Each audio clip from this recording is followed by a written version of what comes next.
Please stand for the Chair of Thanet District Council.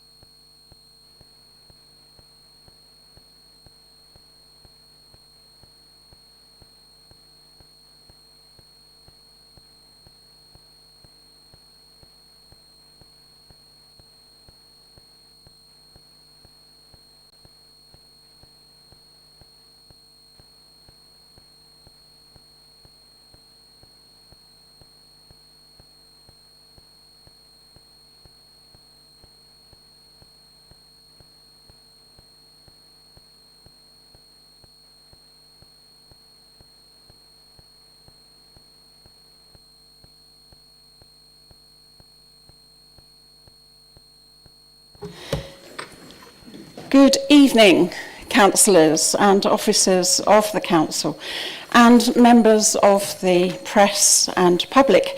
I welcome you to this meeting of the council. If the fire alarm is activated, please vacate the offices via the stairs, either through the security doors to my right or opposite the lifts in the foyer. Please do not use the lifts. Please assemble in Hawley Square on the green. Officers will assist you and advise when it's deemed safe to return to the chamber. I would advise that if filming takes place, anyone in attendance in the public areas may have their image captured. I urge anyone filming proceedings to avoid filming members of the public, particularly if there are children present. Does anyone intend to film the meeting? Thank you. Any member of the public who objects to the possibility of being filmed may wish to take this opportunity to leave the meeting. Any filming or recording will not be permitted for any item of business where exempt or confidential information is considered following the exclusion of the press and public from the meeting. This meeting is being recorded and live streamed on YouTube. Hello, viewers at home. Would everyone present please ensure that their mobile phones are turned to silent and that they are not used to make or receive phone calls whilst this meeting is in progress. Agenda item 1, apologies for absence. So far I've got apologies from Councillors Duckworth, Smith, Paulmore, Barlow, Rizeki, Nichols, Gosh. and Pugh. Are you a doctor? Look at that writing. Tell me again. Rizeki, Councillors Rizeki, Nichols, Dawson and Pugh. Any more apologies for absence, please? Thank you. Apologies from Harry Scobie, Councillor Faruqi, Councillor Dagro and Councillor Pope. Thank you. Councillor Austin. Apologies from Councillor President. Thank you. Councillor Manners. Thank you. Any more? Apologies for Councillor Dennis. Thank you. Any more? Thank you very much. Minutes of the previous meeting. Please note that the minutes should have reflected that Councillor John Dennis was in attendance at the October meeting. Subject to that amendment, I move that the minutes of the meeting of Council held on the 9th of October 2025 be approved and signed as a correct record. Would the Vice Chair please second? Seconded. Thank you. Do councillors agree? Thank you very much. Announcements. I've received no announcements. Declarations of interest. Are there any declarations of interest? Thank you. Petitions. No new petitions have been received in accordance with Council Procedure Rule 12. So we're moving on. Questions from the press and public. 5 questions received from the press and public in accordance with Council Procedure Rule number 13. first question, a question from a member of the public regarding parking restrictions. I'm pleased to welcome Mr. Bell. Mr. Bell, are you here? You come over to the end desk, have a seat, and then and then tell me your name, although I've just said it myself, and then your question, please. Simon Bell, certainly. It's a question for Councillor Bright, I believe. Given that the Oval hosts large-scale public events attracting thousands of visitors and that we have been requesting enforceable parking restrictions to protect emergency access since 2021, can the Cabinet member explain why no progress has been made and what immediate steps TDC will take to ensure that emergency services are not obstructed during future events? This is a serious public safety issue. There are currently no legally enforceable measures guaranteeing emergency vehicle access to the site, despite repeated requests for additional restrictions at the main and secondary entrances. Should an incident occur, for example a fire, serious injury or terrorist attack, and emergency services were delayed due to parked vehicles, the consequences could be catastrophic. Will the Cabinet member confirm that this matter will be included on the agenda for the next Joint Transportation Board meeting and progressed with Kent County Council without further delay? Thank you. Councillor Bright, would you like to respond? Of course, Chair, and thank you, Mr. Bell, for your question. A request for various changes to parking restrictions and parking layout on roads around the Oval Bandstand was received in July 2025. This is not yet at the stage where it will be going to the next Joint Transportation Board, which is next week. That's not a sign that there's no progress. That's a sign that people are working around the various rules and regulations about how to instill those parking restrictions. Officers are working through the request, and any elements which are brought forward for adoption will be taken to a future JTB meeting. The process for adopting new changes can take up to 18 months. I really hope it doesn't take that long, but it can. I would like to reassure you that officers are taking the request seriously and looking into the proposals submitted. There are double yellow lines already in place across the drop curb on Eastern Esplanade. That is part of the TRO. The area is patrolled by our civil enforcement officers, and 31 penalty charge notices have been issued in the last 12 months, highlighting that the area is patrolled. And I'd just like to add that I know I've seen your emails requesting that you kind of be moved up the queue in terms of prioritisation, or someone sent me emails in that area. And I would just like to make sure you understand we do take it very, very seriously. People only add and request double yellow lines really on matters of safety. Every single request that we get is important. Every single request is prioritised. So it's work in progress. Thank you. Further, a question from a member of the public regarding planning. I'm pleased to welcome Mrs. Brown. Are you here, Mrs. Brown? Hello. Would you like to come over to the seat on the end?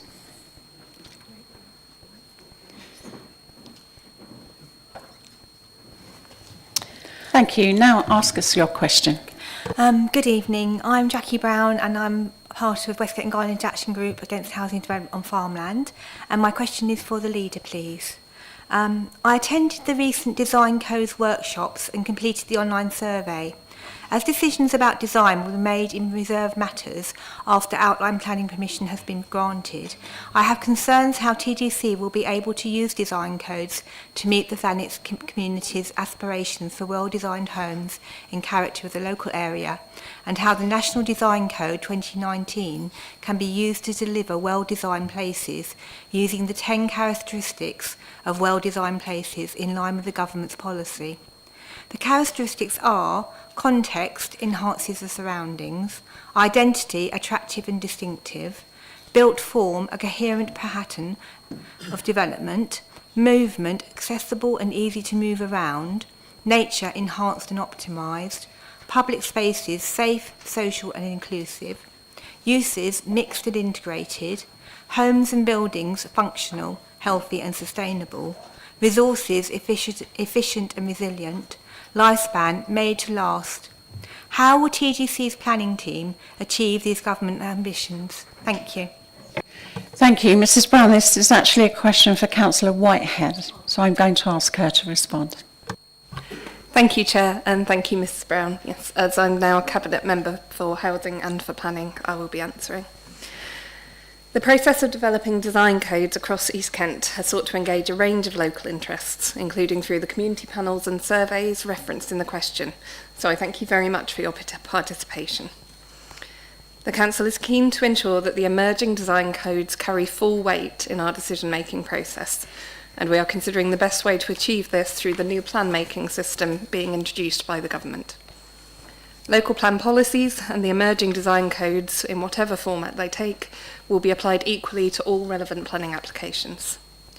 However, until the final regulations and guidance are produced, no final decision can be made about exactly how best to incorporate the design codes into our statutory planning framework.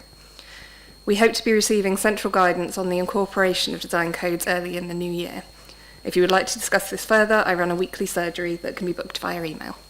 Thank you. Thank you. Thanks.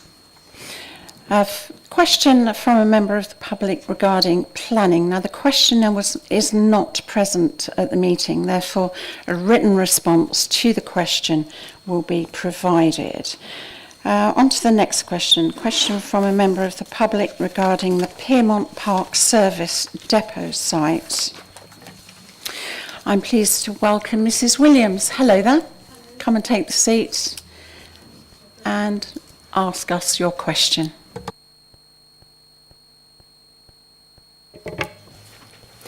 Thank you. This is a question for Councillor Ruth Duckworth, who I believe is the Cabinet Member for Regeneration and Property. So my name is Lorraine Williams. I'm from the group Friends of Piermont Park. Our question is, has the Cabinet Member for Regeneration and Property personally viewed the access path to the Piermont Park Service Depot site? And can they explain how it is proposed that the park environment, and in particular the mature trees and shrubs and tranquil nature of this pathway, could possibly be protected if this service area were to be commercially developed? Thank you. Mrs. Williams, I have to tell you that Councillor Duckworth isn't here. So we're going to ask the leader, Councillor Everett, to respond. Thank you so much. Yeah, thank you for your question, Mrs. Williams. I can't really look round then speaking to the microphone, but not meaning to be discourteous. But it is good to see you face to face rather than just exchanging emails, which we've done quite a bit of, and I think we'll be doing quite a bit more shortly. I can confirm that Councillor Duckworth has visited the site, as have I. The access path is not included in the sale, and any prospective owner of the depot would not be entitled to make any changes to the access road. It will remain as it is now. Whether there are any implications for the park itself from a potential future change of use of the depot site would be a matter for the planning process to consider. Thank you. Thank you. Moving on, a question from a member of the public regarding the dog PSPO. I'm pleased to welcome Mr. Darrow. Hello there. Have a seat and ask your question. Thank you. Thanet residents are deeply frustrated that despite the council having a dog PSPO in place, enforcement against dog fouling is almost non-existent. Shockingly, only 37 FPNs have been issued in 9 years across Thanet. The Oval, a 4.2-acre public park maintained by volunteers and recently awarded a green flag status, suffers badly. Yet to date, no action has been taken to address the problem. TDC already has the powers to authorise external organisations to enforce PSPOs. Grascliftonville CIC has offered to take on this responsibility at the Oval at no cost to the council, with staff undergoing full vetting, training and oversight through the Community Safety Accreditation Scheme with Kent Police. Can the Cabinet Member explain why after several years of repeated requests, the Council has continued to refuse to allow Gras to enforce the dog PSPO properly at the Oval, when legislation clearly gives the Council the power to act? Thank you. Councillor Keane, over to you. Thank you, Chair, and thank you for the question, Mr. Dara.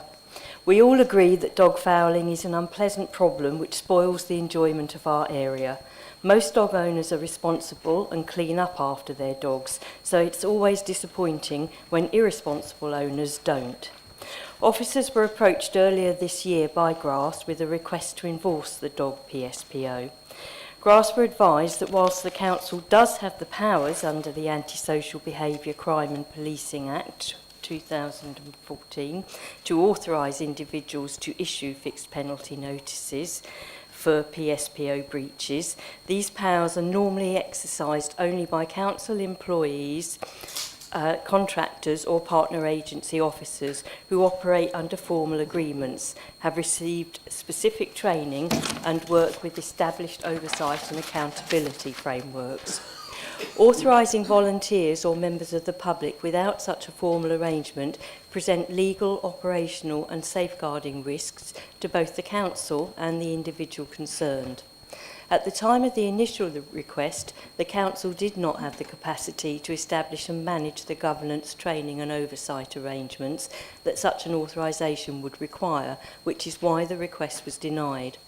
Since then, I have worked with officers to try to move this forward, and officers have met with GRASS to discuss the legal, data, governance, liability and resourcing responsibilities that would be required to take such an arrangement forward. It isn't as simple as it might appear, but first steps have been taken. Thank you. Moving on, questions from councillors. 9 questions have been received from councillors in accordance with Council Procedure Rule number 14. The time allowed for consideration of questions from councillors shall not exceed 30 minutes.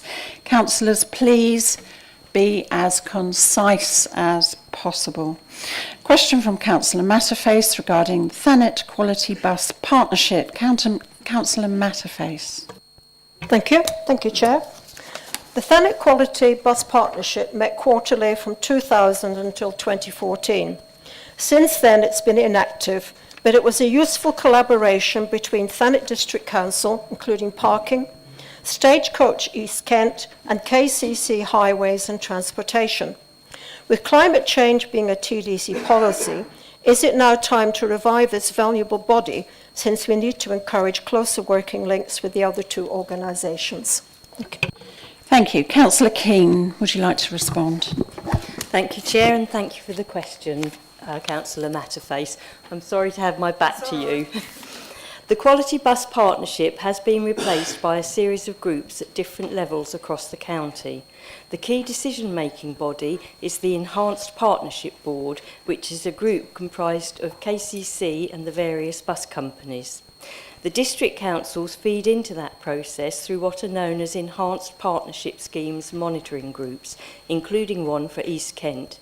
These groups effectively raced the quality bus partnerships and meet approximately every 6 months or otherwise as appropriate. TDC is represented on this group by offices from strategic planning and parking and transportation enforcement. Councillor Matterface, do you have a supplementary question? Thank you, Chair. So does the Cabinet member agree that a body similar to the partnership would give Thanet more say in acquiring a fairer share of the £78 million given to KCC by the Labour government, specifically for bus improvements? This could help bring back some much missed routes, like the number 9 and the 33. These would help Ramsgate and Broadstairs have better bus links, and very much in line with the government's aim of giving greater connectivity between towns. Thank you. Councillor King. Thank you. We're very pleased that the Labour government has given such a big investment to improve bus services, and that KCC have been allocated a significant amount for the 26 to 29 period. But we currently don't know how much of that will come to Thanet or the criteria around how it will be spent. However, we will be lobbying for new or improved routes or frequency to meet need, especially around new housing developments. It's very important that we feed in local information about where there is a need for new routes or frequency, and members should email officers if they have concerns about particular routes. Thank you. Councillor Fellows has a question regarding the Birchington Conservation Area. Thank you, Chair. Not enough. Later. Last year, following decisions by your... my question's to the leader. Last year, following decisions by your Cabinet and this full Council, this Council adopted a series of recommendations relating to the Birchington Conservation Area. These recommendations were based on a report by consultants Allen Baxter Limited, who had undertaken an extensive review of the existing conservation area in Birchington, supported through research using the Birchington Heritage Trust archives, together with public consultations and input from Birchington Parish Council. You yourself at the time talked about the importance of heritage and supported the recommendations. There have been repeated promises by council officers over the past year that this work would begin to implement the decisions and recommendations, but nothing ever happens. Please can you tell us what is going on? Thank you. Councillor Whitehead's going to respond. Thank you, Chair, and thank you, Councillor Fellows. Again, as it's planning, it's me. Interestingly enough, I was discussing this at one of my planning and local plan briefings last week, so it's fairly apt. Heritage is an exceptionally important part of Thanet. It reflects our roots and our nature as an area, and each town and village has a very distinct character, and as such, preservation of heritage assets is important and a priority for planning. However, this responsibility sits with the Council for all of Thanet, and Birchington thankfully already has existing heritage protection, but many areas of Thanet that need it unfortunately do not, and all of these areas are areas of work for the Council. We are fully committed to fully supporting the 27 designated conservation areas across the district. Our conservation areas support effective planning decisions that reflect, protect and enhance the heritage value and individual character of each area. We are also committed to working with all of our town and parish council partners through the parish forum to support and prioritise this work. Of the 27 designated conservation areas in Thanet, 12 do not currently have conservation area appraisals. These appraisals are critical in guiding the council, residents, businesses and developers about the important design and character features in each area. Without them, preserving the individual character of each distinct area is more difficult. As a council, we need to prioritise areas that have a high volume of planning applications, whether these are for extensions or alterations to existing buildings or for new development. The higher the volume of applications, the greater the risk of development that is harmful to the character of the conservation area. In respect of the extension to the Birchington Conservation Area, I can confirm that we remain fully committed to this work, but we do need to balance this with the requirement to support other conservation areas. We have a single conservation officer whose role includes supporting conservation areas alongside work to comment on individual planning applications and provide pre-application advice on conservation matters. We do take a risk-based approach to prioritising this work, and by necessity need to prioritise areas without appraisals and with high volumes of planning applications and applications that impact on buildings of significance. The area proposed for the Birchington extension currently has low levels of planning applications. That said, as previously discussed in communication with officers, the Council is committed to the principle and we will support it when possible, and we hope to consult on the extension in the new year. Councillor Fellows, do you have a supplementary question? I still don't think I got an answer to my question, to be honest with you. I was asking when something is going to happen, and I don't think we have that answer. New year. This new year. Thank you. A question from Councillor Cupp regarding budget setting. Councillor Cupp. Thank you, Chair. And my question is to the leader, because I think the Deputy Leader has done enough talking tonight, bless her. So the latest Cabinet Finance report highlighted several risks and pressures that may affect the 2025-2026 budget. Taking into account the reserves and borrowing position noted in that report, could the leader explain how these pressures are expected to shape next year's budget setting, including whether they may result in council tax increases, cuts to services or other financial measures? Thank you. Councillor Everett. Thank you, Councillor Cupp. Cabinet's fully aware of the gravity of the Council's financial position, and we're not waiting for year-end to act.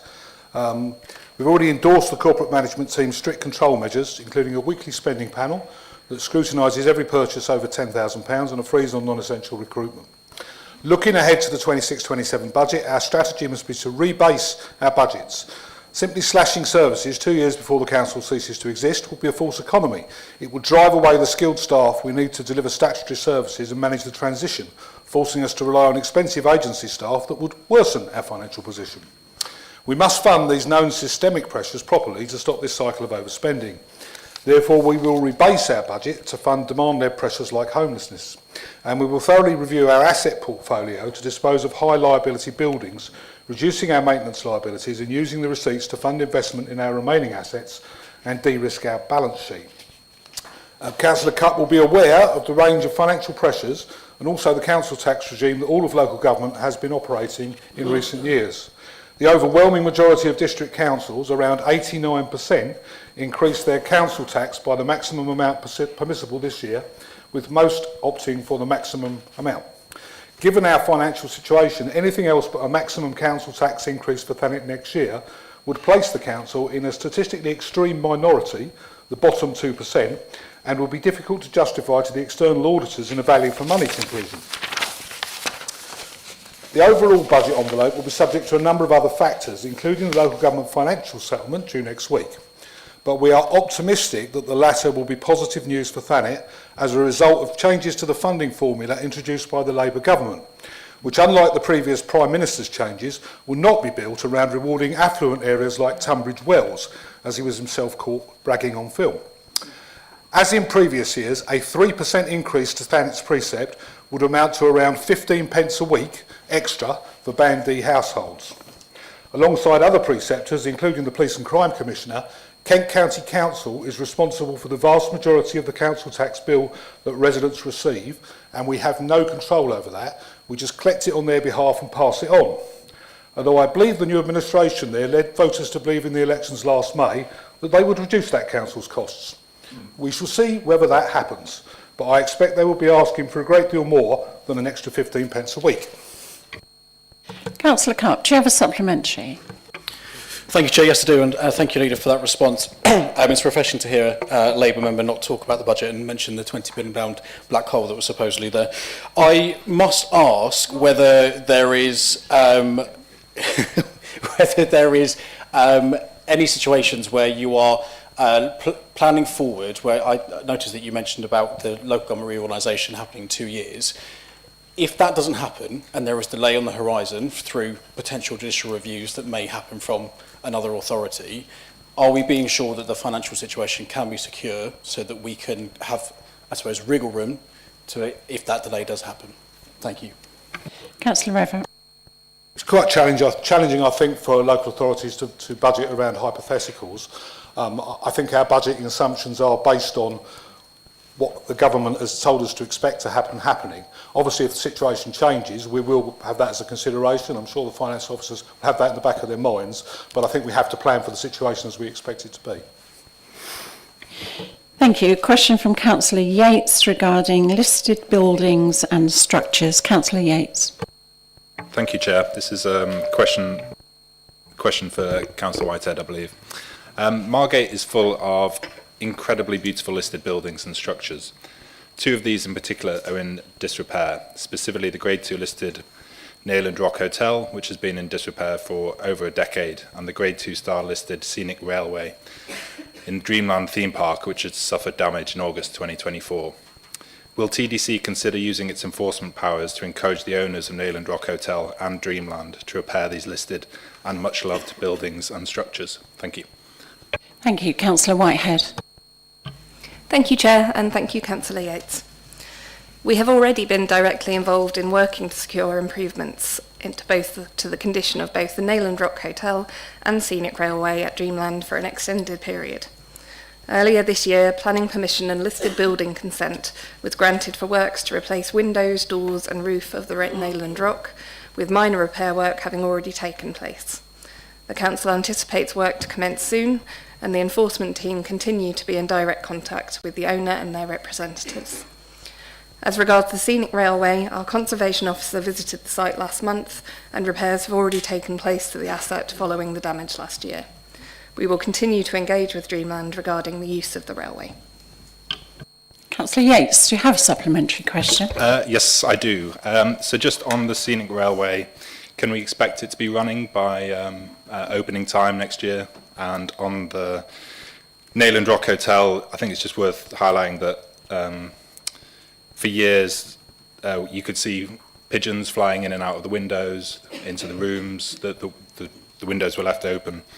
And if you compare the Nail and Rock Hotel side of the structure with the other side of the structure, which is like privately owned and attached, it does look in serious deterioration. So are TDC doing enough to get the Nail and Rock Hotel back to scratch? Is my supplementary question on that one. Thanks. Councillor Whitehead. Thank you, Councillor Yates. As regards the Nail and Rock, I've already covered the fact that we are working with the owner to ensure that the repairs do take place. Again, it's kind of odd that these questions are coming forward now. You're not in Cabinet, to be honest. But as regards the scenic railway, we are working with Dreamland regarding the use of the railway. One of the issues around listed buildings regulations is that although we can enforce in terms of conditions of buildings, we can't necessarily enforce usage. So that is something that will have to be an ongoing discussion with Dreamland. Thank you. Thank you. A question from Councillor Wing regarding bird flu. Councillor Wing. Thank you, Chair. There seems to be some confusion among locals concerning the mute swan and fish deaths along the waterways covered by Dover District Council and ourselves. The Environment Agency released information relating to a serious contamination event on the River Wattensham at SAR on the 5th of September, and we have quite rightly released a statement about an increase in incidents of bird flu. Are you able to give an update on both situations as well as any ongoing action to deal with both the contamination incident and bird flu, including who is removing any dead birds, especially the mute swans, and how fast to limit the spread? Thank you. Thank you. Councillor Alban, over to you.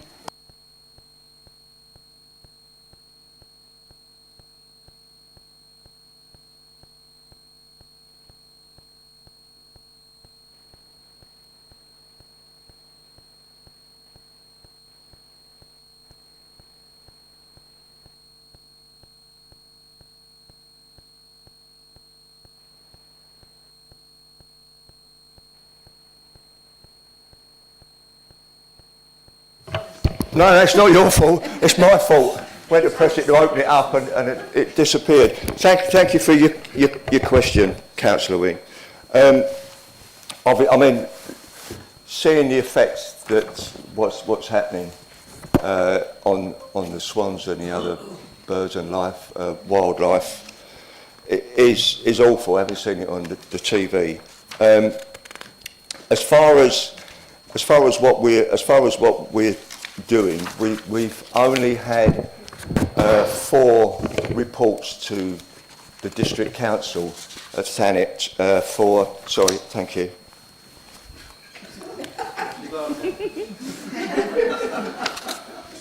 Right. Hang on a minute. I shall start again, Chair. Right. I'll give you the full answer now, Councillor Wing. Yeah, there are reports of suspected cases of bird flu in Thanet and Canterbury. As a precaution and in line with the government guidance, signs are in place at rural paths in Ebbsfleet, through Pluts Gutter to St Nicholas and Sar, to warn the public. Signs include important messages warning people not to handle dead birds or any other wildlife. They are advised against feeding birds and have information on how to report dead birds or other wildlife. Where warning signs are in place, dog owners are advised to keep their pets on a lead and away from any dead wildlife. Government advice is that bird flu, as it states, is primarily a disease for birds, and risk to general public health is very low. Thank you. Thank you. Councillor Wing, do you have a supplementary? Yes, please. Councillor Alban, please be ready. So, I mean, obviously there's footage on Facebook that is on Kent Wildlife Rescue Service, and it does seem to be that volunteers, particularly one volunteer I won't name here, is doing a lot of the rescuing. So the footage I saw today was of a dead mute swan, a female, that had been in the river for some time. Unfortunately, the mate of the swan was still there, and there was footage also of 2 dead swans and the cygnets there. So it is quite worrying that there does seem to be a delay. The swan that was on the footage today had been there several days.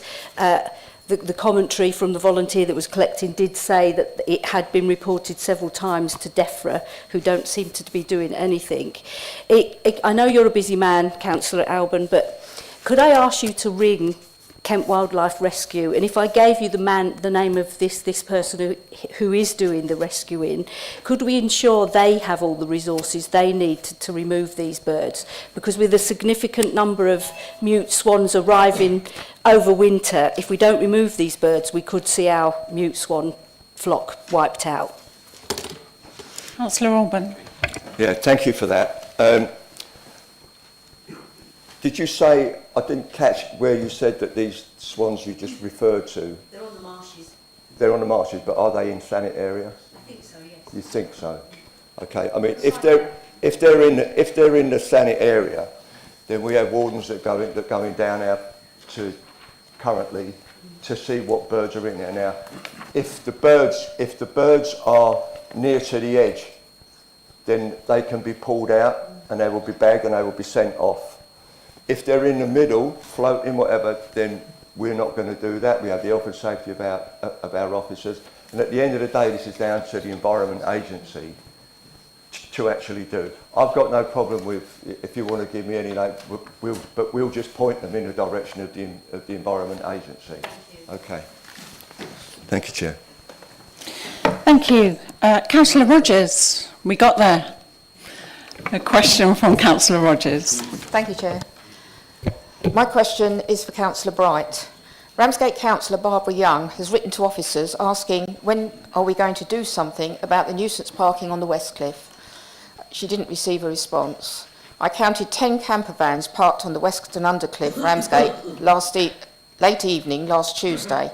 One of them has been living there since June.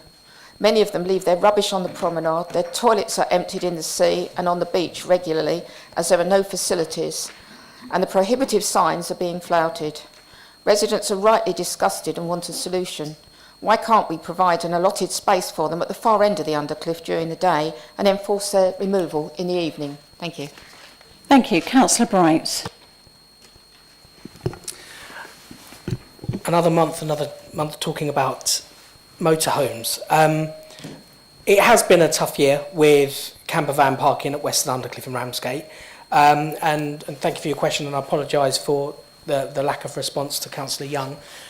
She's always welcome to email me.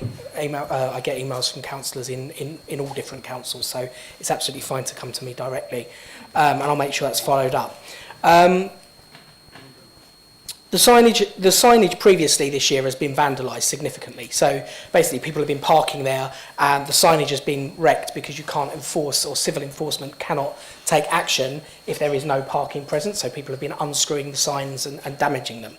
That problem has now been resolved and enforcement takes place after the restriction begins at 6 p.m. Those vehicles which stay for prolonged periods of time, so the people that you're talking about who are staying there for ages, they're littering the beaches, etc., they are considered unauthorised encampments, and enforcement for these is undertaken by the Highways Authority. So that's a KCC. I mean, it gets complicated, right? That's why we're going through this LGR process. The Highways Authority has to enforce that, not our civil enforcement team. The only powers that our civil enforcement team have are to issue penalty charge notices, which they do.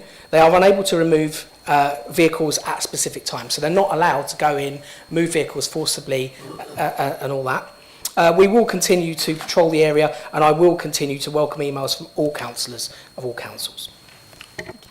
Councillor Rogers, do you have a supplementary question? Thank you, Chair. On Monday, the new barrier was closed at the end of the Undercliff. The tunnel was closed at the other end, but there were several camper vans shut in. Why weren't they fined? Where are the enforcement officers at that time? And how many fines have been issued? Thank you. I knew that one was coming because I don't have the number, but I can assure you that the number of PCNs that we've issued throughout the district has gone up by around about 45%, since April 2024, since I came into post. So they are out there, they are doing their jobs, and they're doing them better than they've done them before. Thank you. A question from Councillor Austin regarding procurement policies. Thank you, Chair. Nice to have given you a tongue twister to get your head round. I read with interest the LGIU's recent briefing, Local Government Buying for Better Outcomes, Making the Most of the Procurement Act. The Procurement Act 2023 appears to give us much greater flexibility in procurement decision-making than councils have had in the past. In particular, it seems to offer us the chance to adopt a version of what has become known as the Preston model, the community wealth building approach that gives preference to local suppliers when letting contracts, supporting local prosperity and safeguarding or creating local jobs. In economically challenged areas like Thanet, this is particularly good news. What steps are we taking to adapt our procurement policies to make the most of this welcome development? I believe this question is to Councillor Everett. Thank you. Thank you. Councillor Everett. Thank you for your question, Councillor Austin, highlighting an important matter. I agree entirely that the Procurement Act 2023 represents a significant shift in how we can use the Council's spending power to support the local economy. In terms of the steps we are taking, I can confirm that officers have already begun adapting our policies to seize these benefits. We updated our contract procedure rules earlier this year to ensure that for contracts below the major thresholds, we can proactively select local suppliers to bid for work. This removes barriers and helps Thanet businesses get a foot in the door. Furthermore, we intend to adopt the government's new voluntary policy, which allows us to reserve certain lower value contracts specifically for local and UK-based suppliers. This is a distinct move away from the old rules which often forced us to ignore geographic location. By doing this, where the local market allows, we can direct spending to SMEs and voluntary sector organisations right here in Thanet. Regarding the Preston model, we are currently updating the Council's procurement strategy. Community wealth building, keeping the Thanet pound within the district, will be a core theme of this strategy. We're exploring how we can embed social value into every contract, ensuring that when we spend public money, we're also buying better outcomes for our residents, such as local jobs and training. Of course, given the Council's financial position, we must always balance this with our duty to secure strict value for money for the taxpayer. However, we believe that by supporting a vibrant local supply chain, we can achieve both financial efficiency and economic growth for our district. Councillor Austin, your supplementary. Thank you, Chair, and thank you, Councillor Everett. That's excellent news, really encouraging, thank you. Can we hope for a council briefing, perhaps, in the new year to get our heads around what this actually means in practice? I'm sure that I can commit Mr Blundell time to give that briefing to you. We'll have to work out what the appropriate time is, but I'm sure we can organise something. Thank you. A question from Councillor Bayford regarding temporary accommodation. Councillor Bayford. Yeah, my question, unfortunately, is for Councillor Whitehead again.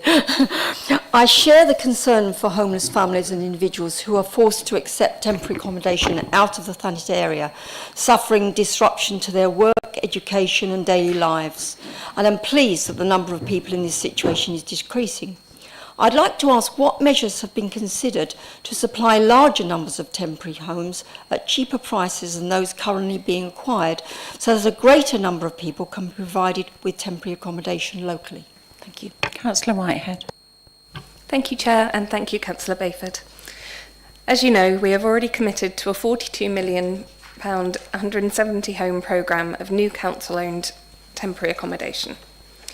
In spite of a dramatic increase in homelessness applications within Thanet, our in-house TA and prevention measures have produced a drop in total TA from 319 last September to 224 this week. In a year, we have reduced out-of-area historic placements by over 2/3, which is making a huge difference to our residents. We already have 77 of these in-house TA homes secured, with 58 completed and occupied.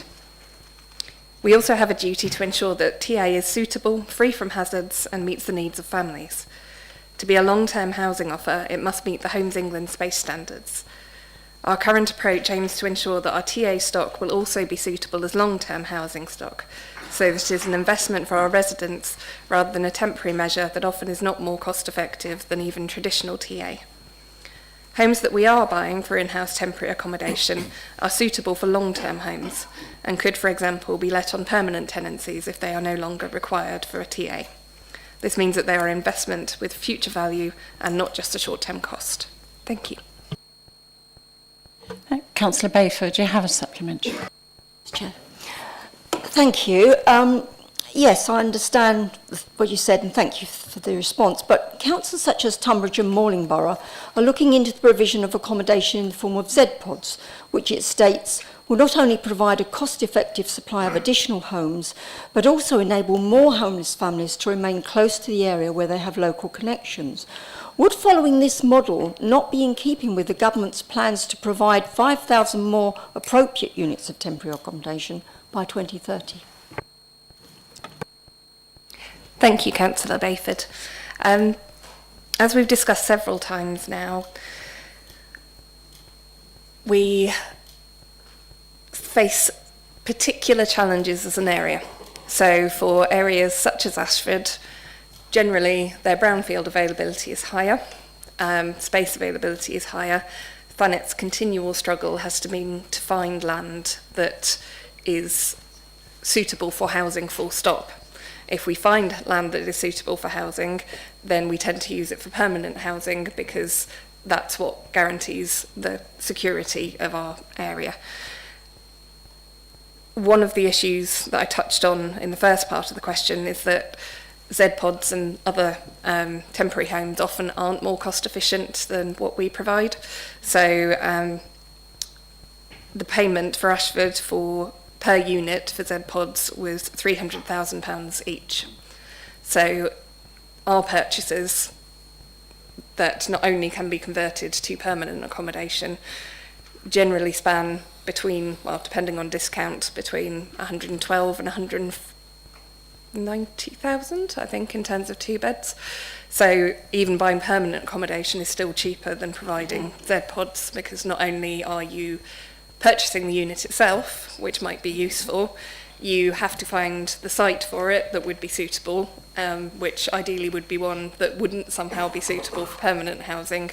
And then you have to ensure that you have all of the connections and all of the community services necessary to make that a livable space. So you would be plumbing it in, sewage, electricity, everything along those lines. So unfortunately, quite often things that look cost effective are not as cost effective as we would like them to be. Thank you. Thank you. A question from Councillor Davis regarding the Tall Ships Led Festival. Thank you, Chair, and hopefully I won't deafen everyone with feedback this evening. It's been one of those weeks.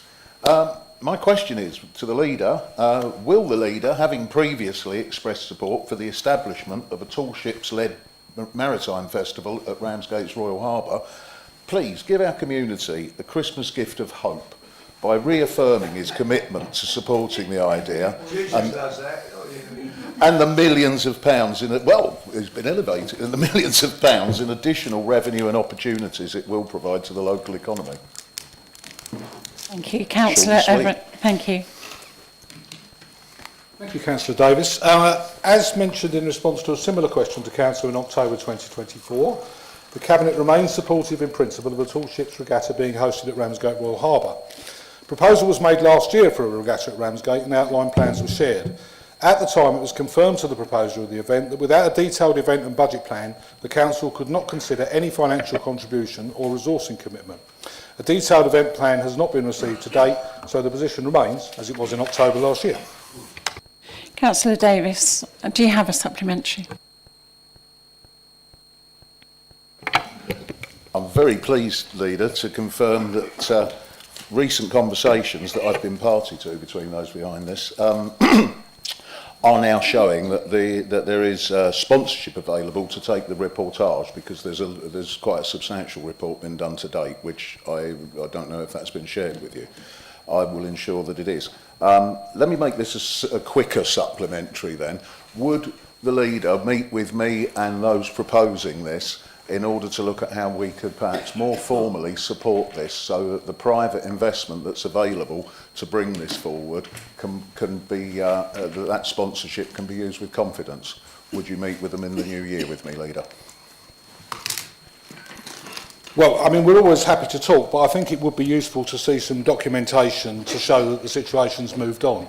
because as you'll be aware, when we looked at it previously, we identified a significant cost to the council and some money at risk which was required for cash flow, and that was one of the challenges in terms of taking it forward from our perspective. So I'm happy to look at anything that you want to send us, and you know, if there's something there to discuss, of course we'll meet and discuss it. Thank you very much. Thank you. That concludes the questions. Well done, everybody. Moving on, notice of motion. One new notice of motion has been received in accordance with Council Procedure Rule number 3. Notice of motion regarding Pride in Place funding for Broadstairs. Councillor Kay Bright, over to you. Thank you, Chair. Good evening, councillors.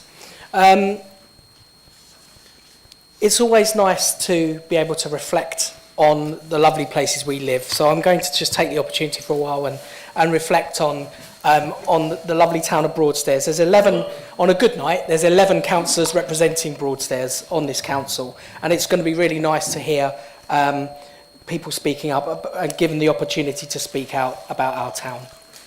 I'll just go straight to the motion. So this concerns the Pride in Place impact funding. So Council notes the recent announcement that Thanet District Council will receive £1.5 million in Pride in Place impact funding from central government, designed to support new capital projects that revitalise our community spaces, public areas and high streets. In recent years, around £70 million worth of regeneration funding has, quite rightly, been allocated to Ramsgate and Margate. While this level of investment has been necessary to the regeneration of our largest towns and is most welcome, it's unfortunate that the Council has been unable to allocate any such investment to Broadstairs. Council recognises that, despite its reputation, parts of Broadstairs, particularly in wards such as Beacon Road, are among the most deprived in the country, with recent government data showing some neighbourhoods are more deprived than 82% of UK areas, and that is taken from the English Indices of Deprivation 2025.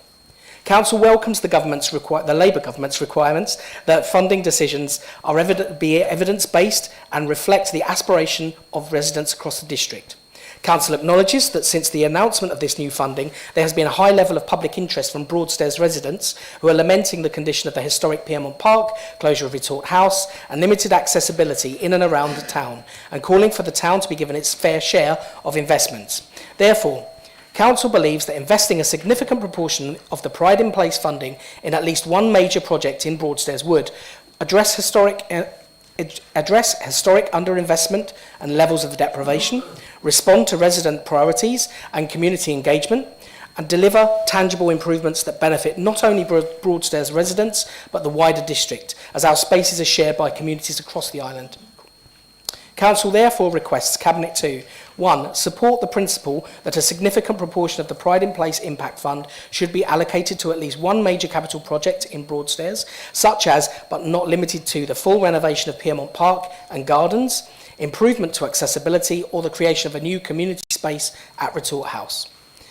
2. Ensure that the needs and priorities of Broadstairs residents are actively considered in the final allocation of the funding, in line with the Council's commitment to fairness, transparency and community empowerment. 3. Continue to work collaboratively with all stakeholders, including MPs, towns and parish councils and local residents, to deliver projects that maximise the benefit of this investment for the whole district. I recommend that to Council. Thank you. Is there a seconder? Councillor Alban, thank you. The controlling political group is entitled to reply. Councillor Everett, over to you. Thank you, Chair. And I will say I appreciate it's slightly odd for me to reply to a motion from my own front bench, but I think it would have been equally bizarre to ask Councillor Davis to respond to a motion which is really asking Cabinet to do something. So we are going to support a debate, and obviously Councillor Davis will have an opportunity to speak then. So I thank Councillor Bright for his motion. I certainly understand the feeling in Broadstairs that their town has been left out of government regeneration funding for Thanet in recent years, although those funds have been specifically allocated to Margate and Ramsgate, and this administration has been clear from the outset that we would keep the money in the town to which it was awarded. Given that Ramsgate now has a further 20 million in what is now called Pride in Place funding to be released over the next 10 years, I think the rest of Thanet would have a legitimate complaint if we spent the separate 1.5 million Pride in Place impact funding on a Ramsgate focused project. This money is allocated to the whole district. Ramsgate has its own larger opportunity with the projects to be decided by its own neighbourhood board. However, I am also mindful that the Council should not prejudge the engagement process which government wants to see around the allocation of these impact funds, and that will involve councillors, MPs, town and parish councils as well as the wider public. We also understand that new guidance about the decision-making process for Pride in Place impact is likely to be published, so we need to wait to see what that says. This motion gives voice to Broadstairs concerns, and that is important, but as it involves a Cabinet decision, it cannot be adopted or rejected by Council tonight in any event. That said, we're happy to hear the views of councillors around the chamber and from around the aisle, and we will listen to the views expressed. I would just remind everyone that it is not a huge sum and it is all capital, so it cannot be spent on day-to-day activity. Thank you. Would councillors please note that in accordance with Council Procedure Rule 3.7, if it is not agreed to debate the motion, it will fall. If the motion is debated, there will be no vote on the motion. It must be referred to the Cabinet for further consideration. Can I have a proposer and seconder to debate the motion? Proposer first, please. Sorry? You propose, Councillor Alban, and a seconder, please. Councillor Wing, thank you. Do councillors agree to debate the motion?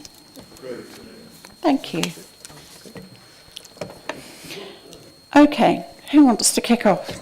The floor is yours. Councillor Matterface, thank you. Thank you, Chair. Back in 2018, I was on a cross-party working group looking at applications for government funding, and I was invited along because at the time I was the Labour group leader. And I said in the meeting with officers and other councillors, but Broadstairs never gets anything. It's always Margate and Ramsgate. We're talking about Margate and Ramsgate this afternoon, Margate and Ramsgate every time. And the answer I got was Broadstairs isn't deprived enough. The word enough was in there. Councillor Bright's mentioned Beacon Road Ward, my ward, and Councillor Joanne Bright's ward. He also mentioned the indices of deprivation. And I dug into those. Now, Beacon Ward is an incredibly compact ward, and it is very much in two bits. There is the former council estate, and there is the Callis Court Road, and that sort of area. But over on the estate, if you dig into the maps, that estate, despite the fact the majority of the houses are now privately owned or buy-to-let, thankfully TDC still has properties there, but there are other housing associations who are, shall we say, less respondent to complaints, put it that way.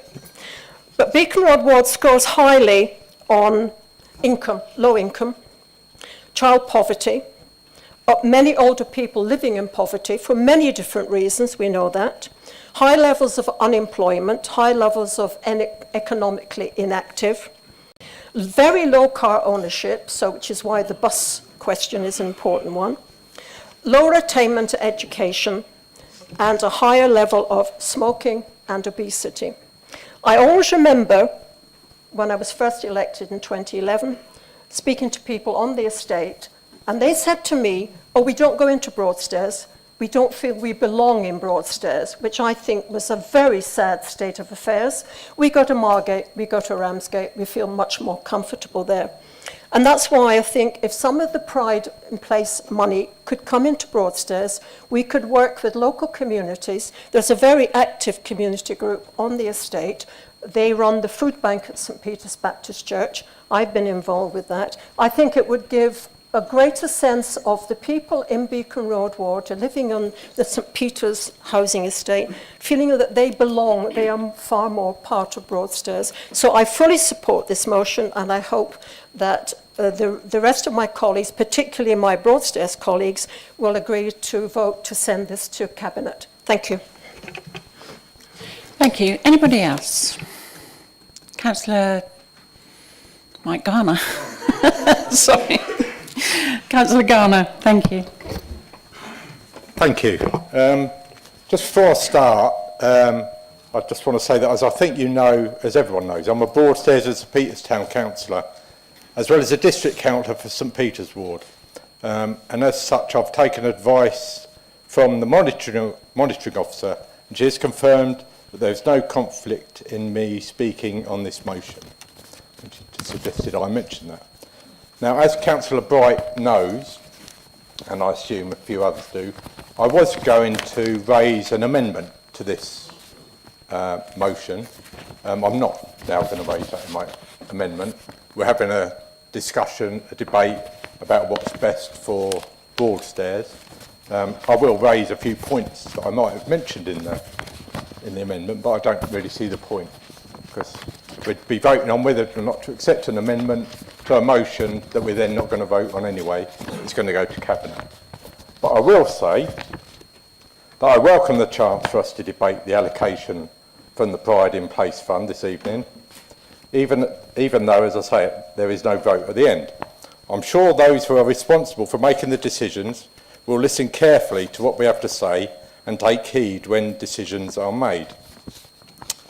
Councillor Bright knows the views of the majority of the Broadstairs and St Peters-based councillors, as this was discussed at our most recent Town Council meeting less than 3 weeks ago, where we all agreed that we should be lobbying for a significant portion to be allocated to projects in our town. To that end, we all agreed to assign him as the Town Council's representative on the Thanet Regeneration Board to put forward our case when Pride in Place funding is discussed, and I'm certain he'll be doing the same at Cabinet meetings as well. He mentions a number of potential projects in Broadstairs that this money could be allocated to, and a good case can be made for all of them.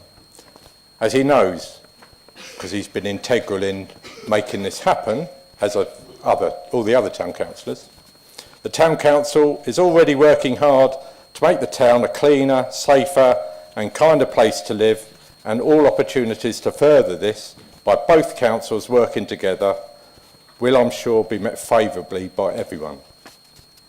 One of the projects he mentions in this motion that I was seeking to amend, but I'm not anymore, is a proposal that relates to a full renovation of Piermont Park and Gardens. And I wanted to mention that when we should include incorporating into that the old Piermont Park depot, which until a few years ago was used by TDC employees. We all know that there has been a high level of interest in the town about the fate. Oh, blimey. It's not well, I've got to struggle to finish all of this, so keep going. I should just say a couple more things. I'm not going to rehash all the arguments. We all know the arguments about the depot, whether or not it is in the park or isn't, whether or not it's there should be come to an arrangement between the councils about transferring it, financial or otherwise, as I know Councillor Bright and I have previously argued should be the case.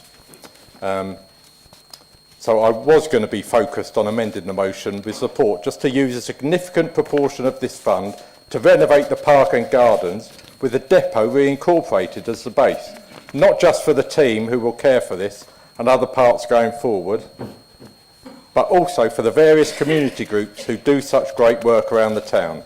The road cleaners, who I believe currently don't have a base in the town to use, and also there's an opportunity here to reimagine the whole space, including the old depot, to incorporate community composting facilities and a plant nursery. So thank you for listening.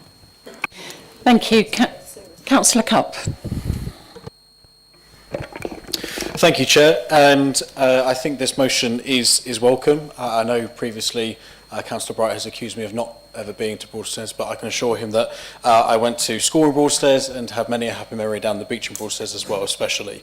And I think this is very welcome to ensure that we are spreading the funding across the district.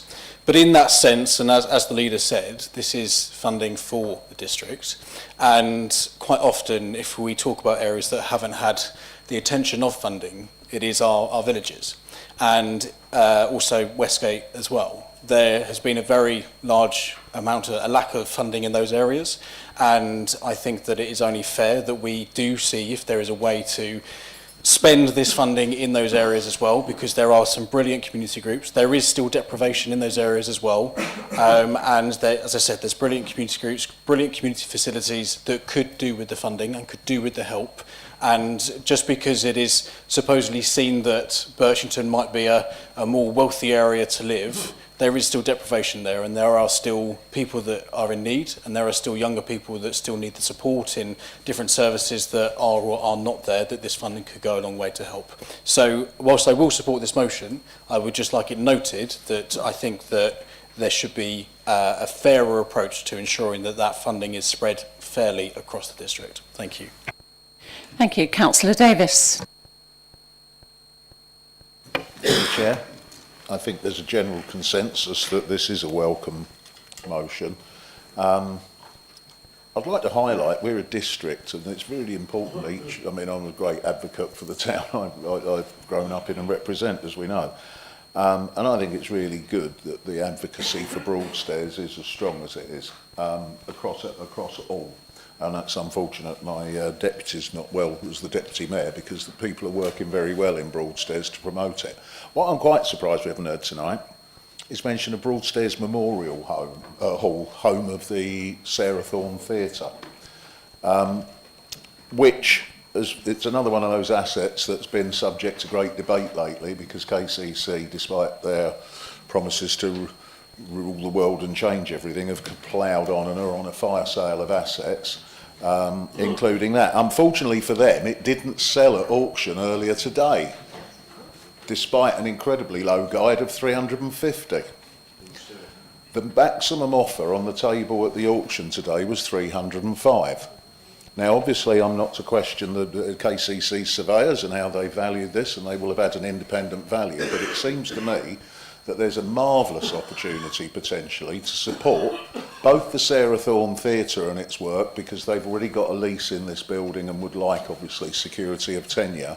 My understanding is that there are a lot of other community groups and youth groups and things that make use of it. In fact, many moons ago, I went there for various events, including the National Air Rifle and Pistol Association.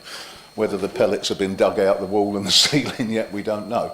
But I'd like to recommend, and again, it's probably something best brought to Cabinet, but I would like to recommend that that's a very real consideration is given to perhaps using some of this money to look at securing that building, which after all is a memorial building that was gifted to the town for the benefit of the people and so on.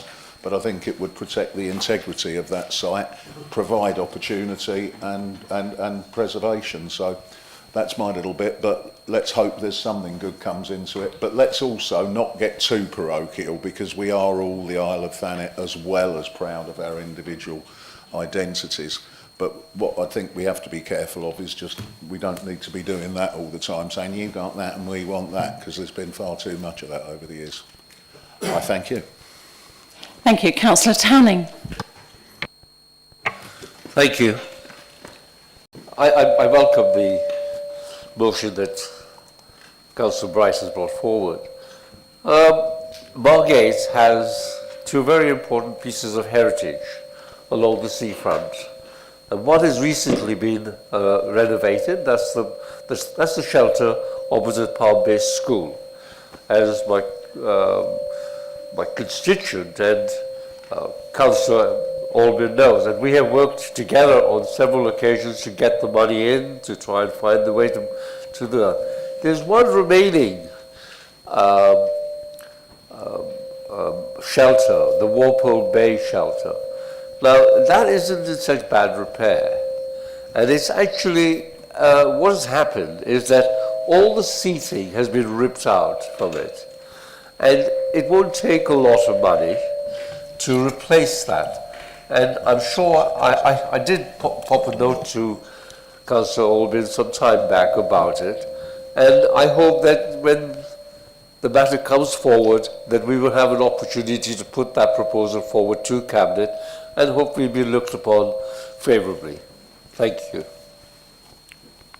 Thank you. I think we're done here. Councillor Albin? Yeah. If I just come back to Councillor Tanning, that's all in progress, and it's no need to get the money out of this private place. So there's no need for it. I found a couple of orange boxes and that should sort things out for you in the thing. Thank you very much. Okay, Councillor Bright, I am not asking you to reword the motion, but I will allow you to sum up. Thank you, Chair, and thank you, members, for your support with this. I think it's really important that we've all taken the opportunity to speak and to listen, and I think listening is very much the theme of this, the process for the Pride in Place impact money. And I think the key thing here is these investments need to happen where there are pockets of need. They need to happen where there is the greatest possible use.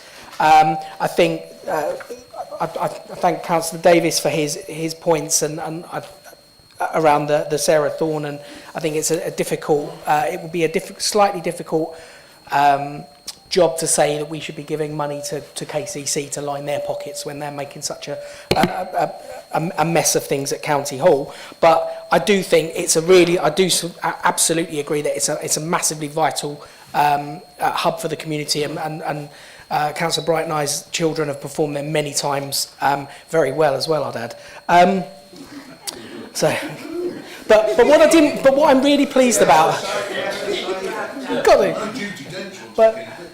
But what I would say, just to wrap things up, is I didn't want this to be a brainstorming of potential projects, and I'm actually really pleased it wasn't, because we're talking about place and we're talking about what our island of Thanet can do for our communities. So thank you very much, and yeah, I hand over to you, Councillor. Thank you. This motion will now be referred to Cabinet. Thanks very much, everybody. Item 9, Leader's Report. I call upon the Leader. Thank you, Chair. As it's the season of comfort and joy, it seems appropriate to start by welcoming the letting of the first of the 49 new council-built homes to people on our housing register. Together with Councillor Whitehead and Councillor Bayford, I had the opportunity to see around some of the homes at Thanet Court last week, and they're hugely impressive, built to a high standard and very energy efficient. As we discussed at the Climate Change CAG yesterday, they include solar panels, which power mechanical ventilation, and an air source heat pump for heating. They're rated EPC A, and it's estimated that in the 4-bedroom properties, these measures could result in an energy saving for the tenants of more than £2,000 a year. I know from speaking to officers that people moving into our new builds are often overcome with emotion, and this will be especially true for those coming out of temporary accommodation, as some are. So comfort and joy seems to be a reasonable summary, and the whole council should be very proud of what is being achieved.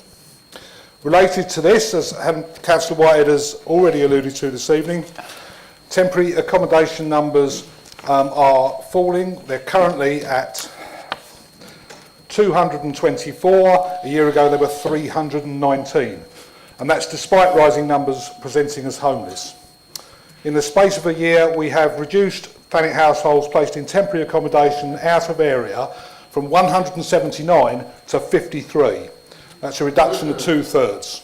So that's something else for us all to shout about. Firstly, for those who have directly benefited from this, but also because the cost of third-party temporary accommodation and housing benefit subsidy associated with it is eating our reserves at an alarming rate.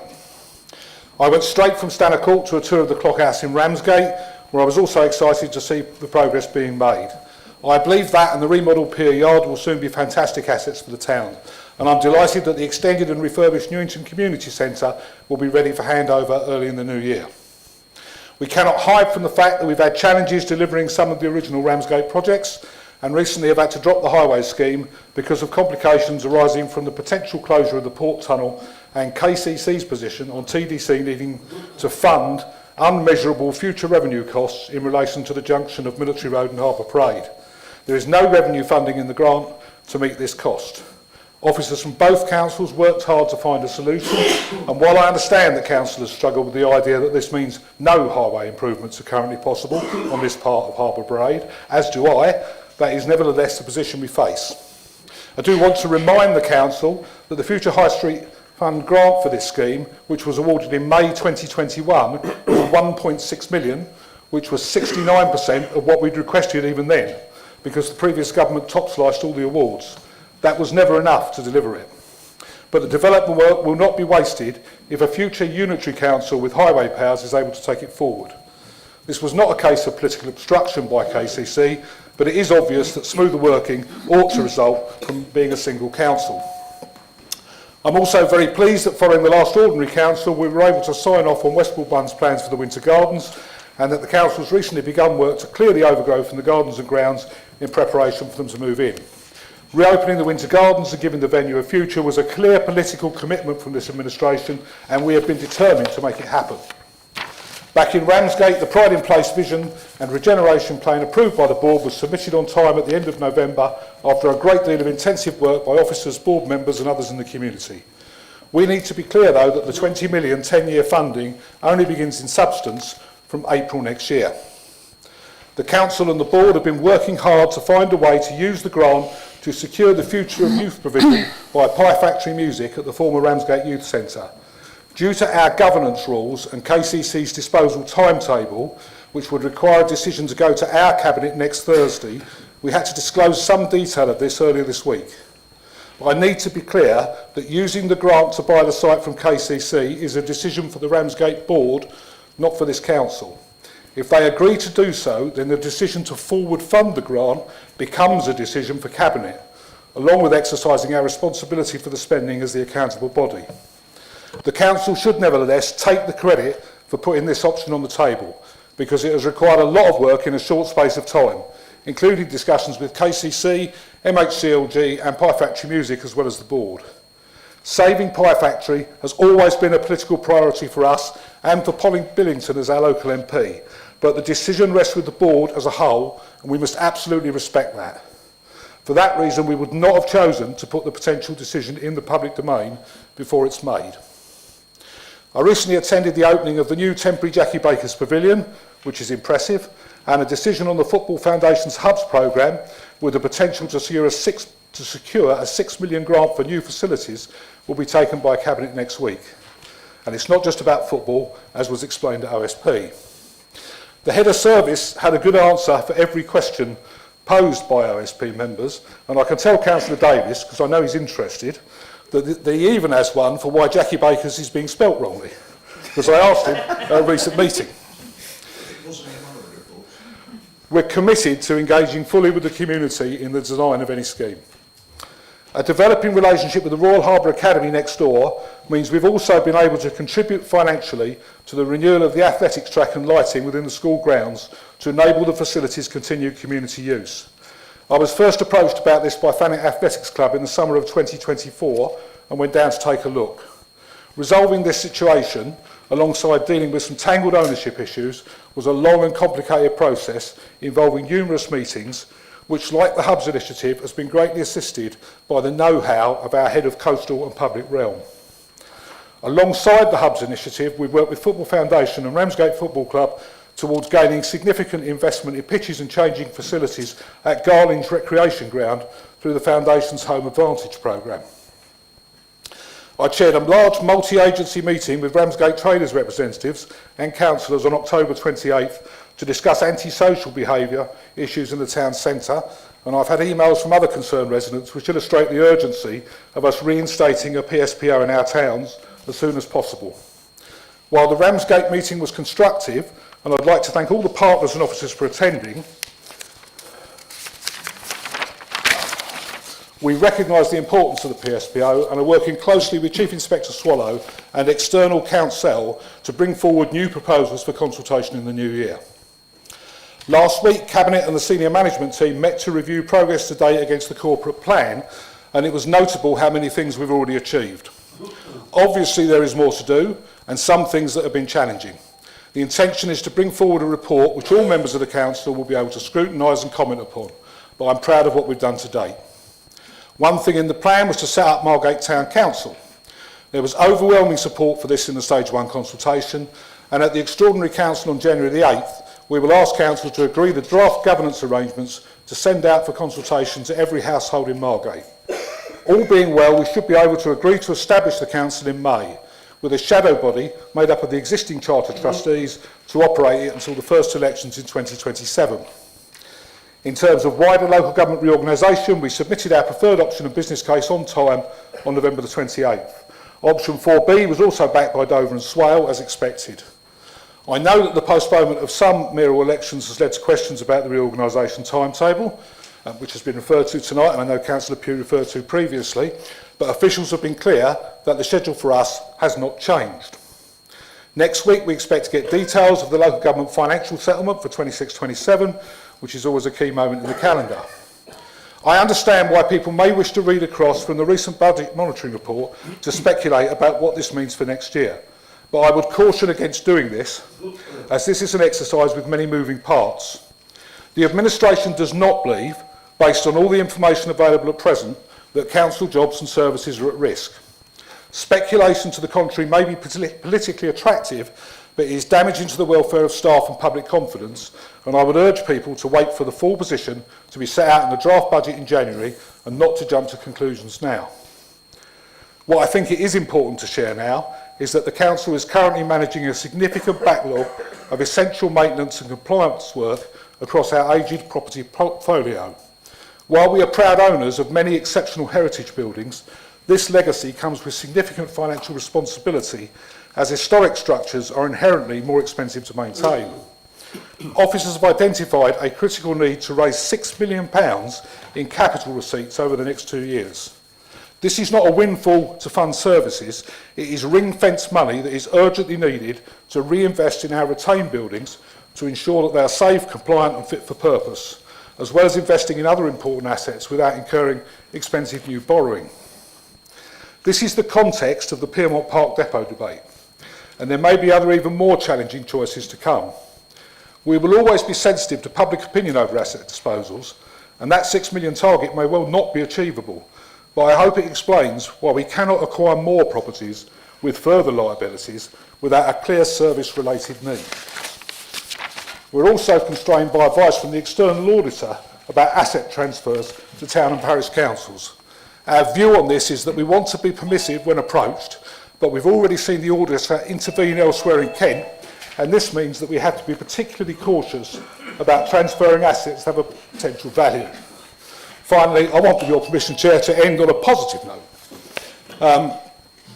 The rollout of the leaf recycling scheme across the Isle has been a spectacular success, with nearly 200 bins requested by residents. And I want to thank every single member of the public for their participation, as well as the officers who have worked hard to make it happen. And on graffiti, a political choice as a budget growth item in successive years, we set the team a target of cleaning up 750 locations this financial year. With more than 3 months to go, they have already cleared 1,390 places. So they are clearly going to exceed their target by more than 100%. This is making a real difference. But one challenge is that we're not getting enough requests from councillors and members of the public. So please do help. But this excellent work is certainly something to celebrate, along with the festive season. Merry Christmas and Happy New Year. Thank you, Councillor Everett. I apologise for the technical audio jingle bells or whatever that was. It was clearly beyond the front row's control. Councillor Davis, do you have any comments or questions regarding the leaders' reports? I'd like to thank the leader for his report and the tone of it, because I think it's important that we finish the year with mind.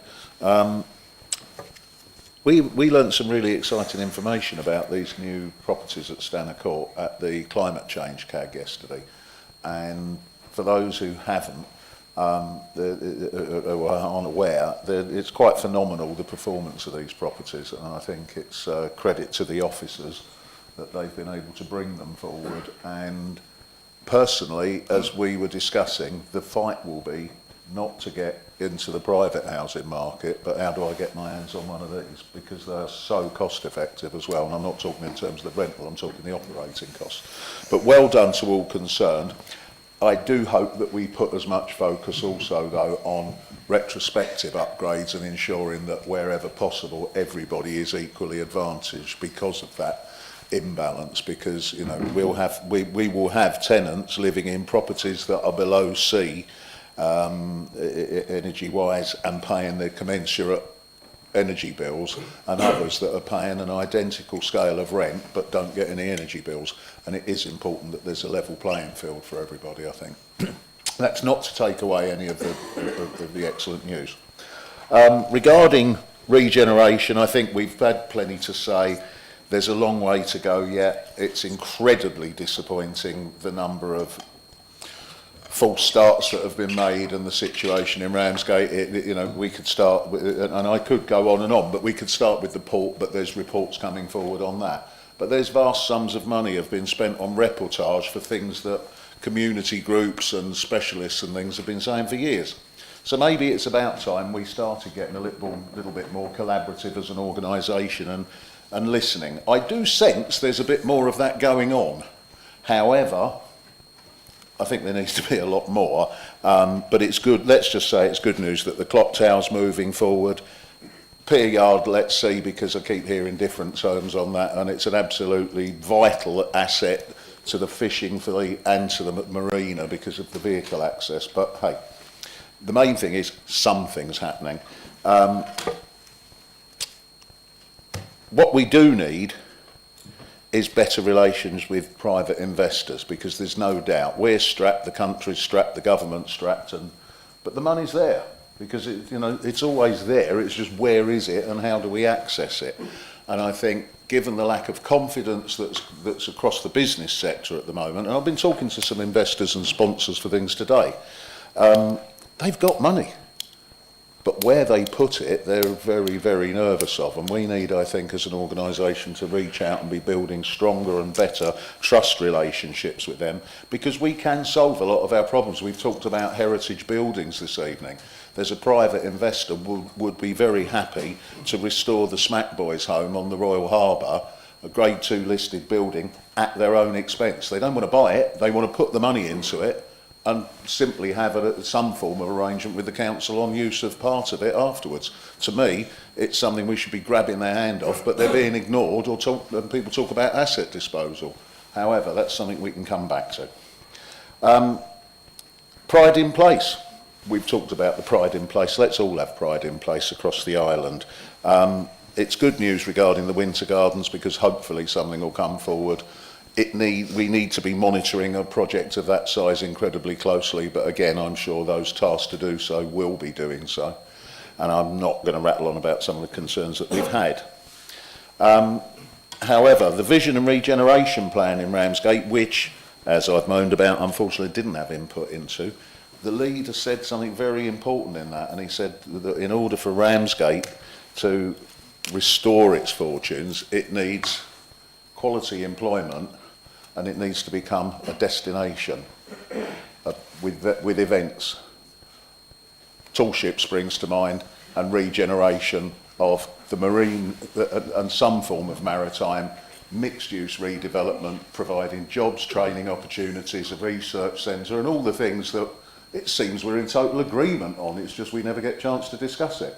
So it was a shame I didn't get to support you in that, Leader, but it seems we have common ground. With regard to the progress against the corporate plan, in some areas it's been absolutely superb, and I think the officers are doing an amazing job given the amount of money they're having to put up with. Firstly, going out of one hand, we talked about black holes, and I've talked many a time, I've called the port the black hole, our own personal black hole, and here we are decades on still saying it. I will be very quick, Chair. But it's important, I think, that we all work together on an ongoing basis, because we face some really choppy waters and uncharted times. We've got local government reorganisation coming down the tracks like a train. That is going to have a massive impact, because effectively this level of governance isn't going to be there. That puts the priority on town and parish councils to be fit for purpose, up to scratch, and able to represent the views of those communities, whilst the unitary hopefully functions in a much better way than the constant backwards and forwards and lack of communication that is evident from things like the Ramsgate seafront, the highways debacle. By the way, I do have a sponsor available if KCC said they want a man with a flag at the end of Military Road. And one of my business contacts talked about that today and says he's very happy to sponsor the flag. Great news that Margate Town Council is progressing, because it needs parishing in order to be on a level playing field with the rest of the island within the new unitary. Need I say more? But it's good that people are realising that, because there's a lot of people saying, oh, well, what about this and that? But the benefits of a good town or parish council are well known. Thank you. Looking ahead to the budget, we haven't been political, we haven't been jumping up and down. My colleague raised some excellent points earlier in his question, and I think it's important that we do recognise that, because we do understand that the welfare of people and that people are trying under trying circumstances, and therefore we have not attacked at this point or criticised. However, I want to make it quite clear that that plan, put it together, but we will be scrutinising and we will provide in, hopefully, quality opposition and helping steer it to a better place. But it shouldn't be done on a political basis. It should be done on the fact that we're trying to get the best outcome for our residents and what we believe. Asset disposal. Haven't on that? Yeah. That's later. Very quickly, we've talked about Broadstairs. Asset disposals, we'll come back to that. I'll leave you alone when it comes to the recycling scheme, but I'd like just to say how much cleaner the place is looking and what a brilliant job the graffiti team have been doing. In fact, as Councillor Alban was nodding to me just now, we may have to go out and do a bit of tagging just to make sure that the quality's kept up. Put some up like you normally do, John. But thank you very much, Chair, and I'd like to wish everybody in the chamber and at home a very Merry Christmas. Thank you. Councillor Everett, would you like to respond? No, thank you, Chair. Thank you. Can you turn your mic off, please, Councillor Rogers? Can you? Thank you. Councillor Austin, do you have any comments or ask any questions? I do, please, Chair. Thank you. Thanks, Leader, for your report and for giving us early sight of the topics. There's a lot to celebrate, and we're joining with you in thanking and congratulating everyone who's involved. There's been mention of yesterday's news at the climate CAG of the Stanner Court and other properties where lucky residents are going to enjoy really low energy bills in EPC A-rated buildings. For us as Green Party members, that addresses two of our most pressing political concerns, the cost of living and the climate. So we're really delighted to see that progressing. And I'd also like to highlight the excellent work of our home energy team in helping residents in older properties reduce their costs. I had a resident singing their praises only this week. And it's great to hear about the TA numbers and about graffiti removal successes and leaf collection. Our sports facilities being significantly upgraded, and particularly it's good that the work at Jackie Baker's was sparked off by residents, which shows that we do listen and try to respond. As Jackie Baker's hopefully develops as a centre of excellence for the district, we do hope that our other parks and recreation areas can all continue to improve too. Inevitably, that brings me to the Piermont Depot, where the community's views sadly don't seem to have had the same effect. We seem to have reached an impasse where we're insisting we're not legally allowed to prioritise partnership with one of our most active town councils, while other councils seem to be going for large-scale community asset transfers. And that even if we were allowed to, our financial situation wouldn't permit it. This is disappointingly reminiscent of KCC's approach to the pie factory in the Sarah Thorne Theatre, and frankly we had hoped we'd find ways to be more creative and flexible than that. This stands in sharp contrast to the potential decision on pie to be considered by the Ramsgate Neighbourhood Board tomorrow, which is hugely welcome. As a ward councillor, I visit regularly. Indeed, I'll be there on Sunday morning as Pie hosts our repair cafe sessions, and I am in awe of their exceptional work. I do hope we can also find ways to support the Sarah Thorne Theatre now that it's failed to sell at auction. As a former adult education manager, I must also mourn the loss of yet another adult education centre and the life-changing opportunities it brought.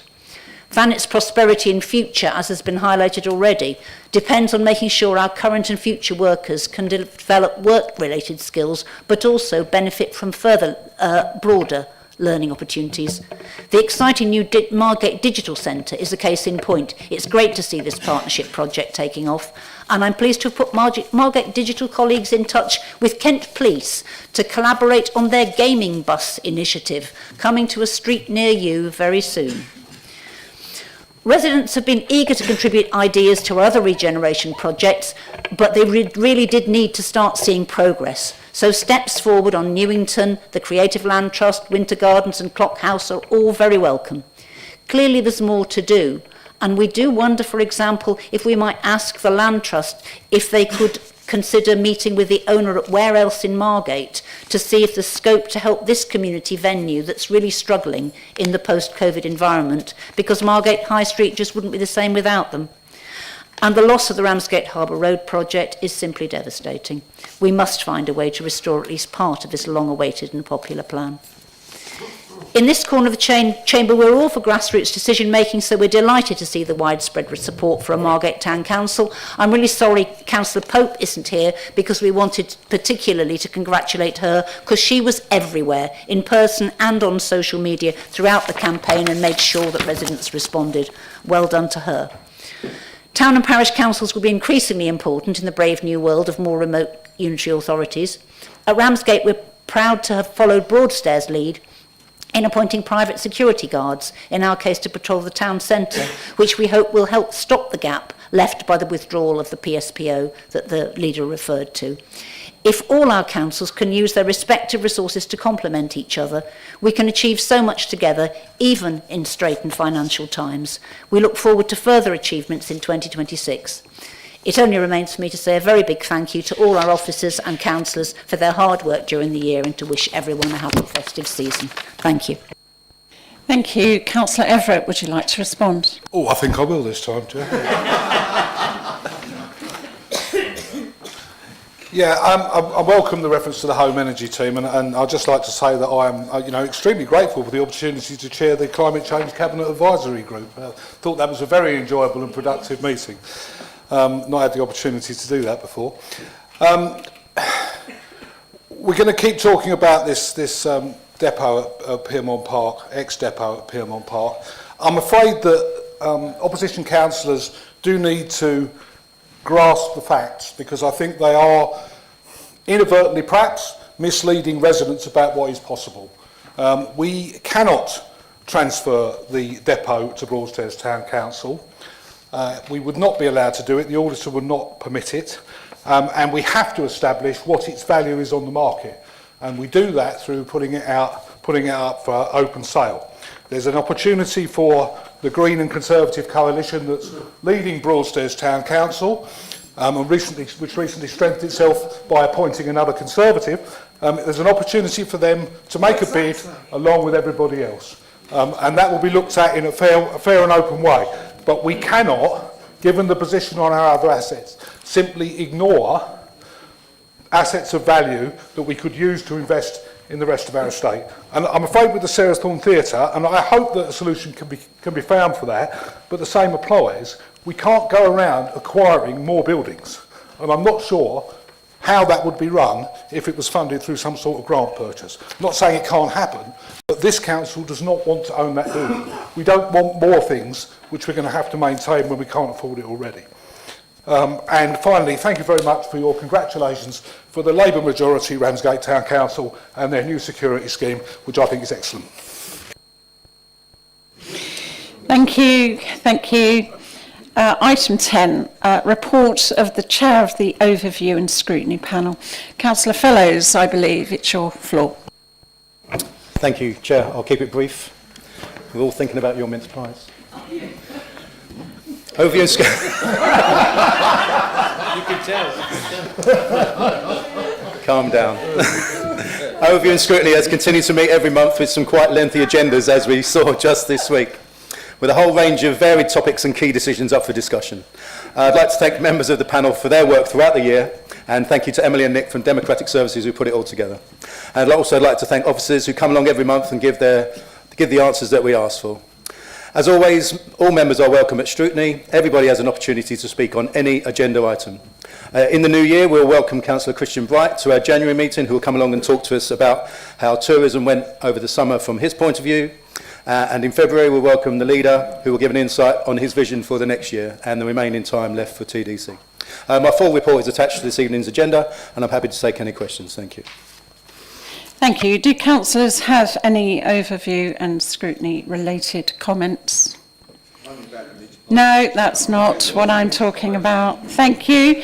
Item 11, Draft Hackney Carriage and Private Hire Licensing Policy 2025 to 2030. Councillor Keane, you're going to present this report. Thank you, Chair. Council is being asked to adopt the Hackney Carriage and Private Hire Policy laid out in the report in Annex 1 to 16. The policy provides a framework for Hackney Carriage and Private Hire licensing to ensure all licensed vehicles are safe, comfortable, insured and are driven by safe, professional and competent drivers. As an authority, we don't currently have a policy in place with regard to the licensing of drivers, vehicles and operators. There are various application procedures and driver and vehicle conditions, and this document pulls them together along with some new procedures, codes of conduct, etc.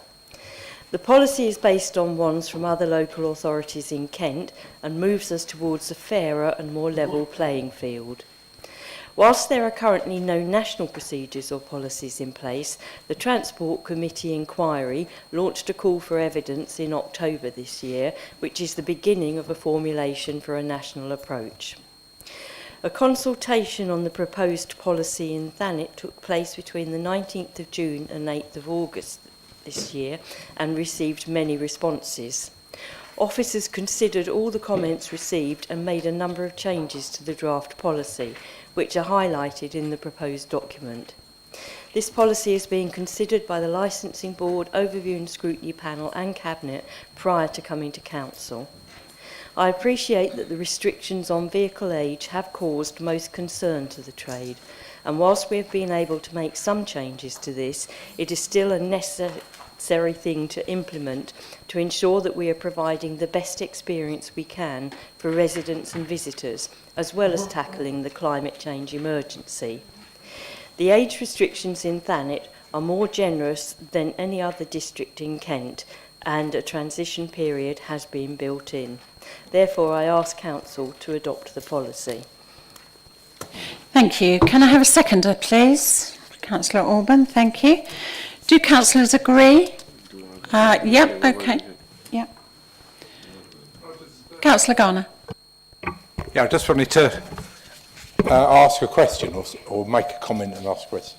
So I've been contacted, I'm sure a number of us might have been, by 2 taxi drivers in the area who have concerns about this policy, about the increase in the expense of that they're going to have to pass on increase in prices, because some of their cars might not be under 7 years or under 10 years old, and they're going to have to purchase new cars and all of that.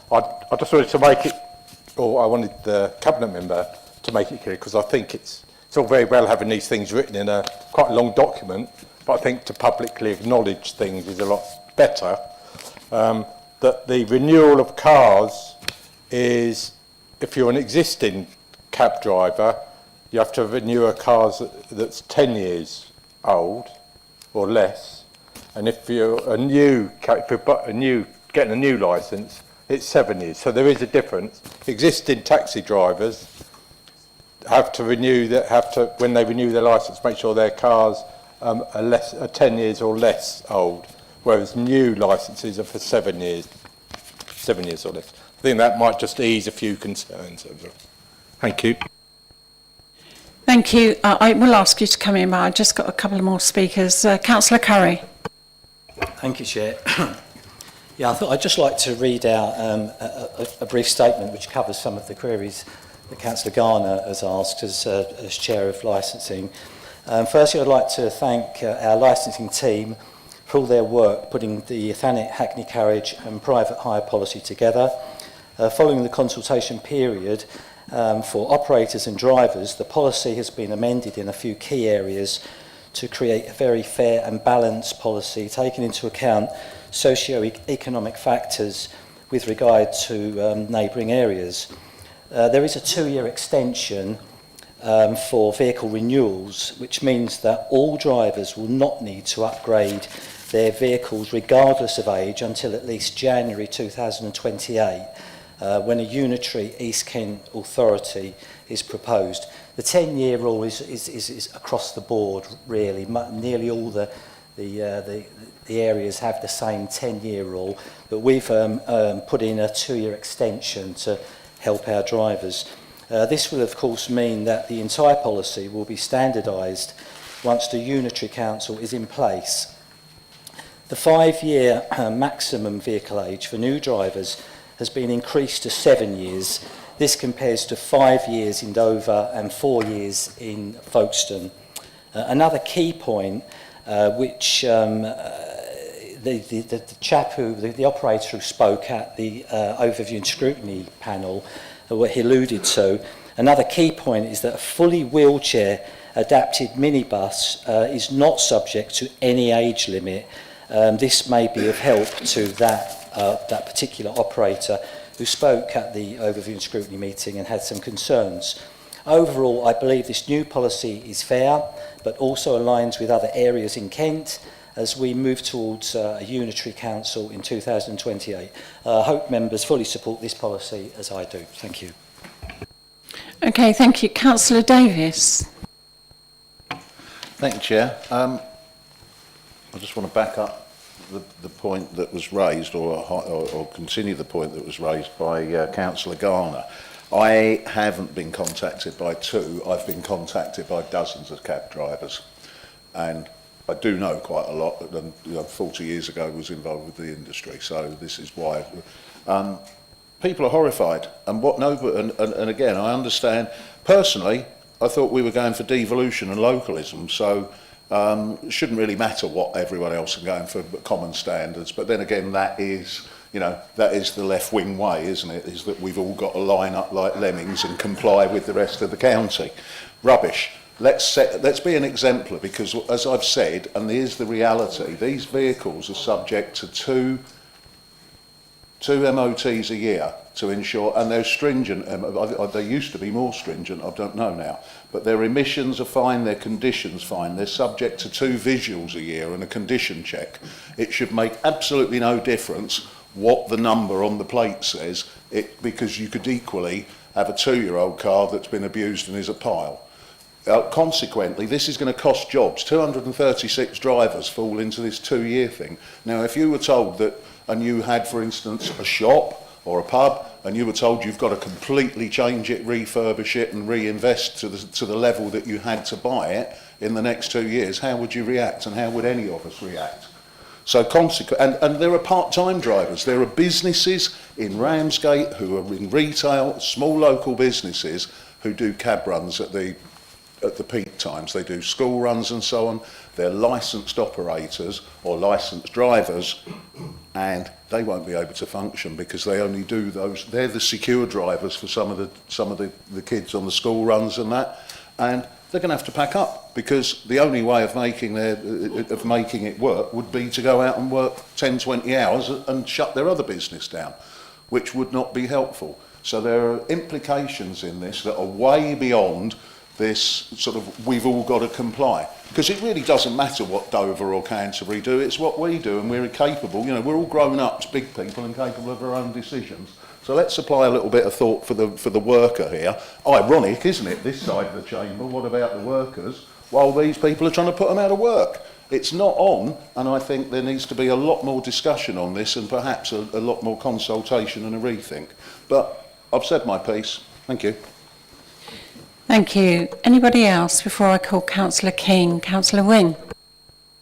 My take on this is that, and I sit on overview and scrutiny and licensing, and it was an initial concern because we do have quite a high percentage of cars that fall into this, but once devolution comes or reorganisation comes, our drivers will be plunged immediately into having to do this. So we are giving them an extension, I believe, and once the new unitary authority is created, if we don't do something now which gives our drivers time to plan this out, they will be plunged into a system that they won't be compatible with. So I fully support this. Thank you. Councillor Kaybright. It sounds to me like Councillor Davis is trying to make decisions for the council on the back of conversations that he's had with his mates, Chair. Councillor Keane and officers have spent lots and lots of time consulting with taxi drivers. They've done due diligence across this report. This hasn't just been plucked out of thin air. Yet Councillor Davis has conversations with cabbies and decides that he knows best. That's not the way a council runs. I never said that, Chair. The point of order, I didn't say I know best. I retract that. You didn't say you know best, but you profess to be an expert, shall we say, because you worked in the industry in the 60s. X is an unknown quantity and a spurt is a drip under pressure. I don't do it. Come on. Yeah, hello. We're not having a conversation across the... Thank you. My point is, work has been done, due diligence has been carried out. We discussed it at length at Cabinet. It was discussed at length at overview and scrutiny. This is what we've decided is best for residents. We've been elected to do so. We don't do these things on the hoof, Councillor Davis. I fully support this. Thank you. Councillor Orban. Yes, thank you, Chair. I just want to come back to Councillor Davis. We don't want to put anybody out of work. We're not putting anybody out of work. End of. Thank you. Anybody else want to speak before I bring in Councillor Keane? Thank you, Councillor Keane. Thank you, Chair. Well, this has been an interesting debate here. I don't think I need to qualify the age limits because I think Councillor Curry covered that very well. But some of the other comments I find really disappointing. There are a reason for the standards we're introducing, and there is also the point that if we don't work towards this now, when the national standards come in, when the change to the local government organisation comes in, our taxi drivers are suddenly going to have to face massive changes. The changes we're proposing, they are better for the environment. The changes we're proposing, you say it doesn't matter about what other areas are doing, but I disagree with that. I see no reason why Thanet residents should have a lesser quality of taxi service than other areas.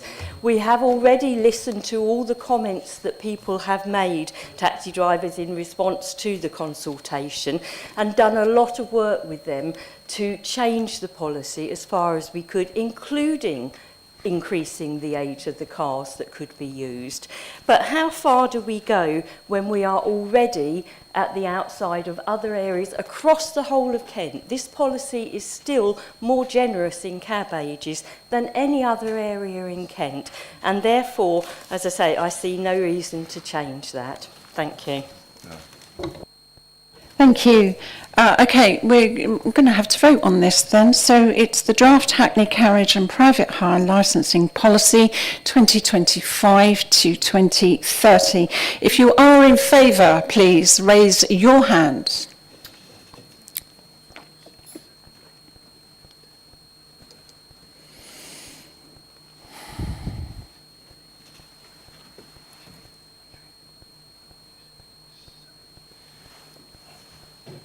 Thank you. And those against, raise your hand.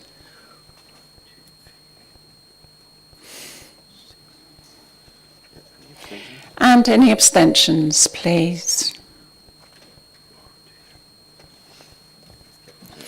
Thank you. That report is agreed. Item 12, constitutional update, motions on notice. I move that the recommendation as set out in the report be adopted. Would the Vice Chair please second? Seconded. Okay, anyone got any comments about this? Okay, I move on. Do councillors agree? Thank you. Constitutional update, rejected petition response. I move that the recommendation as set out in the report be adopted. Would the Vice Chair please second? Seconded. Thank you. Does anybody have any comments about this? Thank you. Budgeting monitoring report. Sorry, do councillors... See, like I'm looking to have a drink. Do councillors agree? Thank you. Budget monitoring report number 1, 2025 to 2026. Councillor Everett, this is yours. Thank you very much, Chair.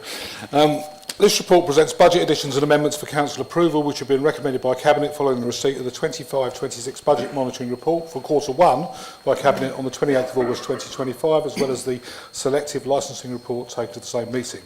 Recommendations are that the council approves the £190,000 budget to progress proposals for selective licensing as set out in this report to be funded from the Investor Save Reserve, and number 2, that council approves the supplementary capital budgets numbered I to 2 inclusive as set out in section 3 of the report, and I so move.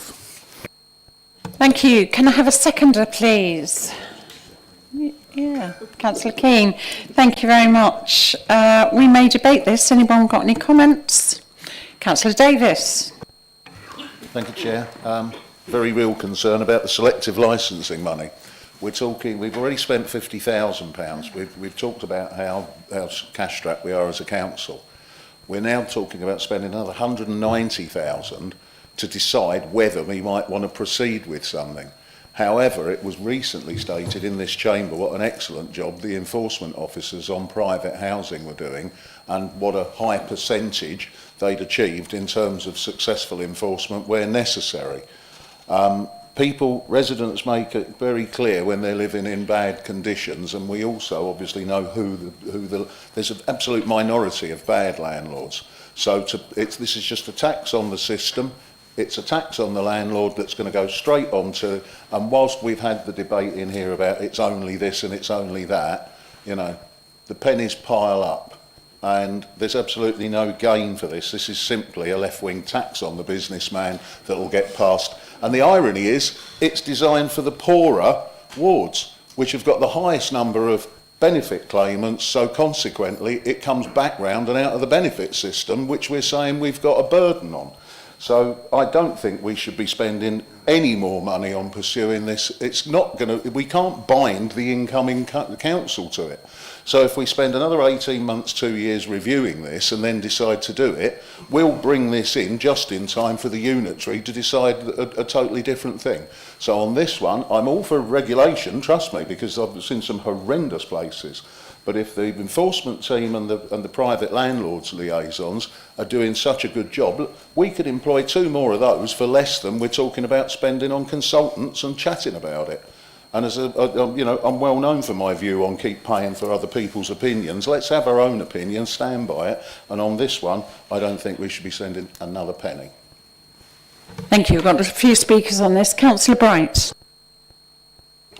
Thank you, Chair. We have to keep paying for consultants because your government hollowed out the civil service and we don't have people working at councils anymore. You say that residents make it clear when they're not happy. How do you know that? How do you know that there are... Sorry. How do we know when residents aren't happy when they're too afraid of their landlord to take steps? Why should our residents in substandard accommodation wait for enforcement, wait for someone else to alert them? Surely we should be actually on top of these landlords. And to your point, there may not be many. We might be blessed with the best landlords in the world, but surely we should be confident that that is the case. This is about looking after our most vulnerable residents and making sure that they have safe, warm places to live. And actually, as we know, when young people have decent accommodation and decent living standards, their health outcomes are higher, their educational outcomes are higher, and they cost less to this country than they do. Now, if your government had the foresight, your previous governments had the foresight to see that, and this is the right way. It's all very well. Could someone give me a nudge if I fall asleep listening about the last government? Enough. Thank you. Keep going, Councillor Bright. You're on a timer. We all know that the Conservative way is to look after landlords and look after the rich and look after the wealthy and ignore the poor. That's why we are being given the Pride in Place impact money from this government. That's why our district is at last being looked after. Now, no, we need quite. You just stopping him when you shout out. He just stops, and then we go on and on. So please. And this is how it works, because I will go on and on, because I stand and my colleagues stand for the vulnerable residents of this. I know you don't, Councillor Towning. We know your views on this district's most vulnerable residents. We heard them on Tuesday night. But this side of the chamber looks after our most vulnerable residents, cares about people, and will stand up for people and make sure that they get the best living standards possible. Thank you very much. Thank you. Councillor Whitehead. Thank you, Chair. It seems that you're trying to make a comparison between two things that can simultaneously be true. Our private rented sector staff are amazing. They do an extraordinary job. They work exceptionally well. Our landlord liaison team is brilliant. That doesn't mean that they are not hugely overwhelmed with the number of private rented sector cases that they have to deal with. Can I continue, Councillor Davis? So yes, we have an excellent service, but funding and continuing that service is going to be a challenge.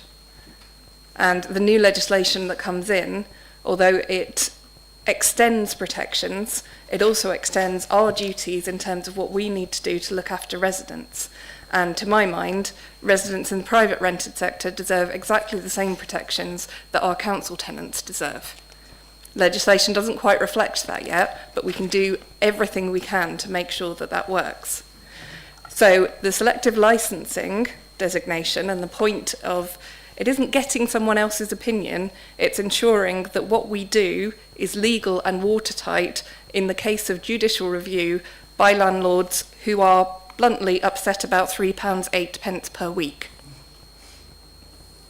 And I want to be really clear, it's £3.08 per week. Okay. If you are a landlord who is choosing to charge vulnerable tenants that extra £3.08 per week, I don't think you should be doing that role. Councillor Davis, stop, please. I don't think housing is a business. That's why I do this. Anyway, the reason we have to do this is not to get another opinion, it's to make sure that our case for doing this is strong. We have done this in Margate Central, we have done this in Cliftonville West, and it greatly improved the quality in the private rental sector. We don't have tenants who necessarily come forward. We have vulnerable tenants who are often terrified of landlords. We have had tenants who have been threatened with machetes and being set on fire. We have to find those tenants and we have to look after them. Selective licensing enables us to do that. It is completely incorrect to say that the most vulnerable come forward first. The most vulnerable come forward last because they are scared. This is something vital and it's something that supports our future functions as a council. Thank you. Councillor Scobie. Thanks, Chair. And just to add to the comments from Councillor Bright and Councillor Whitehead, I do think we need to have some perspective in here. As Councillor Whitehead said, this isn't the first time we've had a selective licensing scheme in Thanet. In fact, as she said, very successful in Margate and Cliftonville. Who brought that in? Famously left-wing, conservative-run Kent County Council, with support from a certain Councillor Bayford, who was leader of the council at the time. Very left-wing people bringing in regulation. Councillor Matterface. Thank you, Chair. Selective licensing has made a huge difference in Cliftonville West. I'm going to give you two examples of what it was like before we had selective licensing. The Labour office is obviously very close to, it's on North Down Road, and I was doing some canvassing, doing some deliveries. Came to a house that had been divided into flats. There was stairs down to the basement. There was no handrail. I did go down. It was extremely slippery, but I got down there. I looked in the property as I put the leaflet through. There was a child's buggy in the foyer there, a tiny little buggy in a tiny little foyer.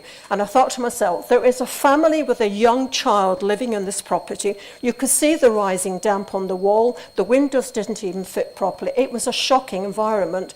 I doubt very much, Councillor Davis, if that family had the courage to come forward and complain. Selective licensing stopped that. Another example, which was also in Cliftonville West, was my neighbour's daughter where the landlord had refused to repair the front door, which meant she, with 2 young children, had absolutely no security.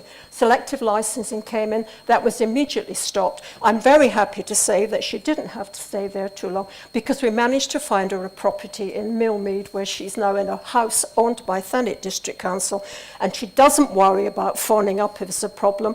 Before, she said, I can't get in touch with my landlord. He would evict me under Section 21 and she would be out on the streets with 2 small children. Selective licensing works, and as Councillor Whitehead said, it's a very small amount of money per annum, and if a landlord is not prepared to pay that, well, I'm afraid that he perhaps should look at himself in the mirror and see if he's doing the right thing at all. Thank you. Thank you. Councillor Wing, last one. I thought I'd just join in as a lovely lefty. I fully support this, and I'm sure our Labour Party colleagues that in Eastcliff would be just as horrified by some of the properties that we go into and see, even in our town centre.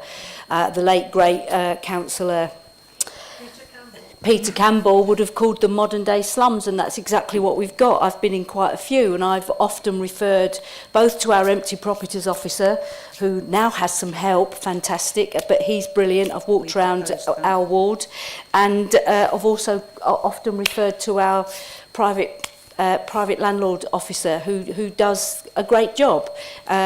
Selective licensing works.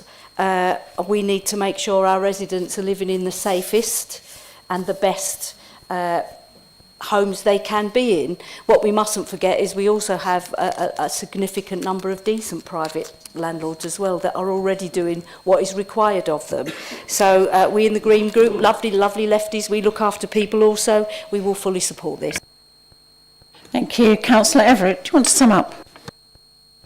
I do, but I am afraid I'm going to say the same thing I said when we debated selective licensing previously, that in my opinion anybody who is a landlord of a property in the wards which are under consideration ought to be declaring an interest, and I'll leave that to the monitoring officer to sort out. The other thing I'm going to say is that Councillor Davis is entitled to speak for landlords if that's who he thinks he represents. He thinks they're the priority group. He's entitled to his opinion, and I respect his opinion, or at least I respect his right to express it. What I find absolutely incredible is when he says that we shouldn't spend $190,000 on external consultants in order to make sure that we design a robust scheme. We should rely on our own resources to do that. Well, I have a lot of respect for the monitoring officer, but I don't think that she's a housing law expert, and I'm not sure that she would regard herself as a competent person to design a selective licensing scheme. Perhaps I'm doing her an injustice, I don't know. It is quite obvious why we need to employ external consultants, because there are people out there who will have the same opinion as Councillor Davis, or the people Councillor Davis is representing, who will want to challenge this scheme. And that poses a significant financial risk to this council, which it would be reckless for us to take on. That's why we need to agree this environment. And that's why this is the right thing for this council to do. And it's very disappointing that there are people in the room who are not concerned to protect our vulnerable residents and think we should do it on the cheap, so they can't be concerned to protect the council either. Thank you. It's clear we need to take a vote on this. So the Budget Monitoring Report number 1, 2025 to 2026. If you are in favour of this report, please raise your hand.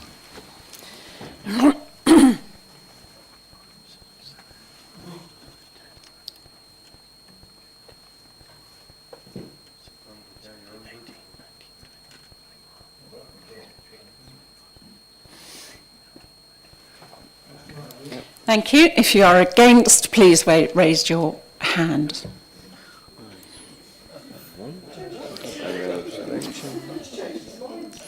And abstentions, please. Where are you? Thank you. That's agreed. Thank you very much. Item 15, 2025-2026 Budget Monitoring number 2. Councillor Everett. Well, let's see if we can make this one a bit more straightforward. The Q2 Budget Monitoring Report was considered by Cabinet on the 17th of November. This report represents recommendations from Cabinet for a number of budget adjustments to the capital programme. So I move that Council approves the Supplementary General Fund capital budgets numbered I and I set out Section 2 and Annex 1 to this report. Thank you. Can I have a seconder, please? Is there anybody other than Councillor Alburn? Thank you. Councillor Boyd at the back. Thank you very much. Okay, we can debate this. Does anyone have anything to say? So I ask the question, do councillors agree? Thank you. Item 16, mid-year review 2025-26, Treasury Management and Annual Investment Strategy. Guess who? I call on Councillor Everett. This report fulfils our regulatory duty to review Treasury activity for the first half of the financial year. Councillors asked to note the report and approve the updated strategy and indicators. And I move the recommendations. Can I have a seconder, please? Councillor Scobie, thank you. Does anybody have anything to say about this particular report? Are you sure? Okay.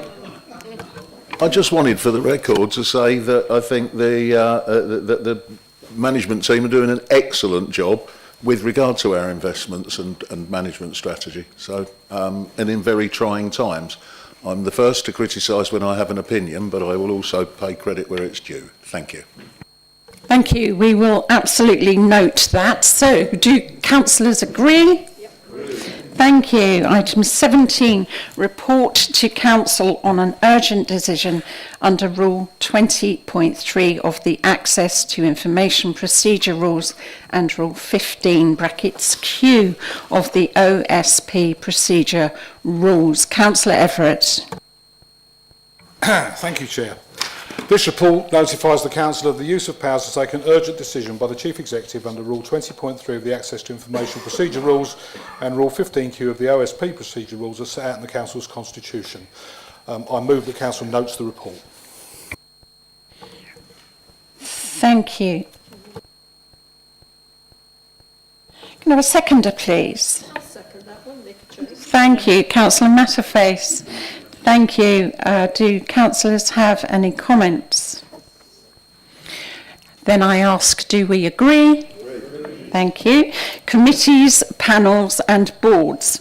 Group leaders may wish to take this opportunity to advise of changes to their nominations to committees, panels and boards for the remainder of 2025-26. Councillor Everett, do you wish to advise of any nomination changes? No, thank you. Councillor Davis, do you wish to advise of any nomination changes? Councillor Austin, do you wish to advise on any nomination changes? No, thank you.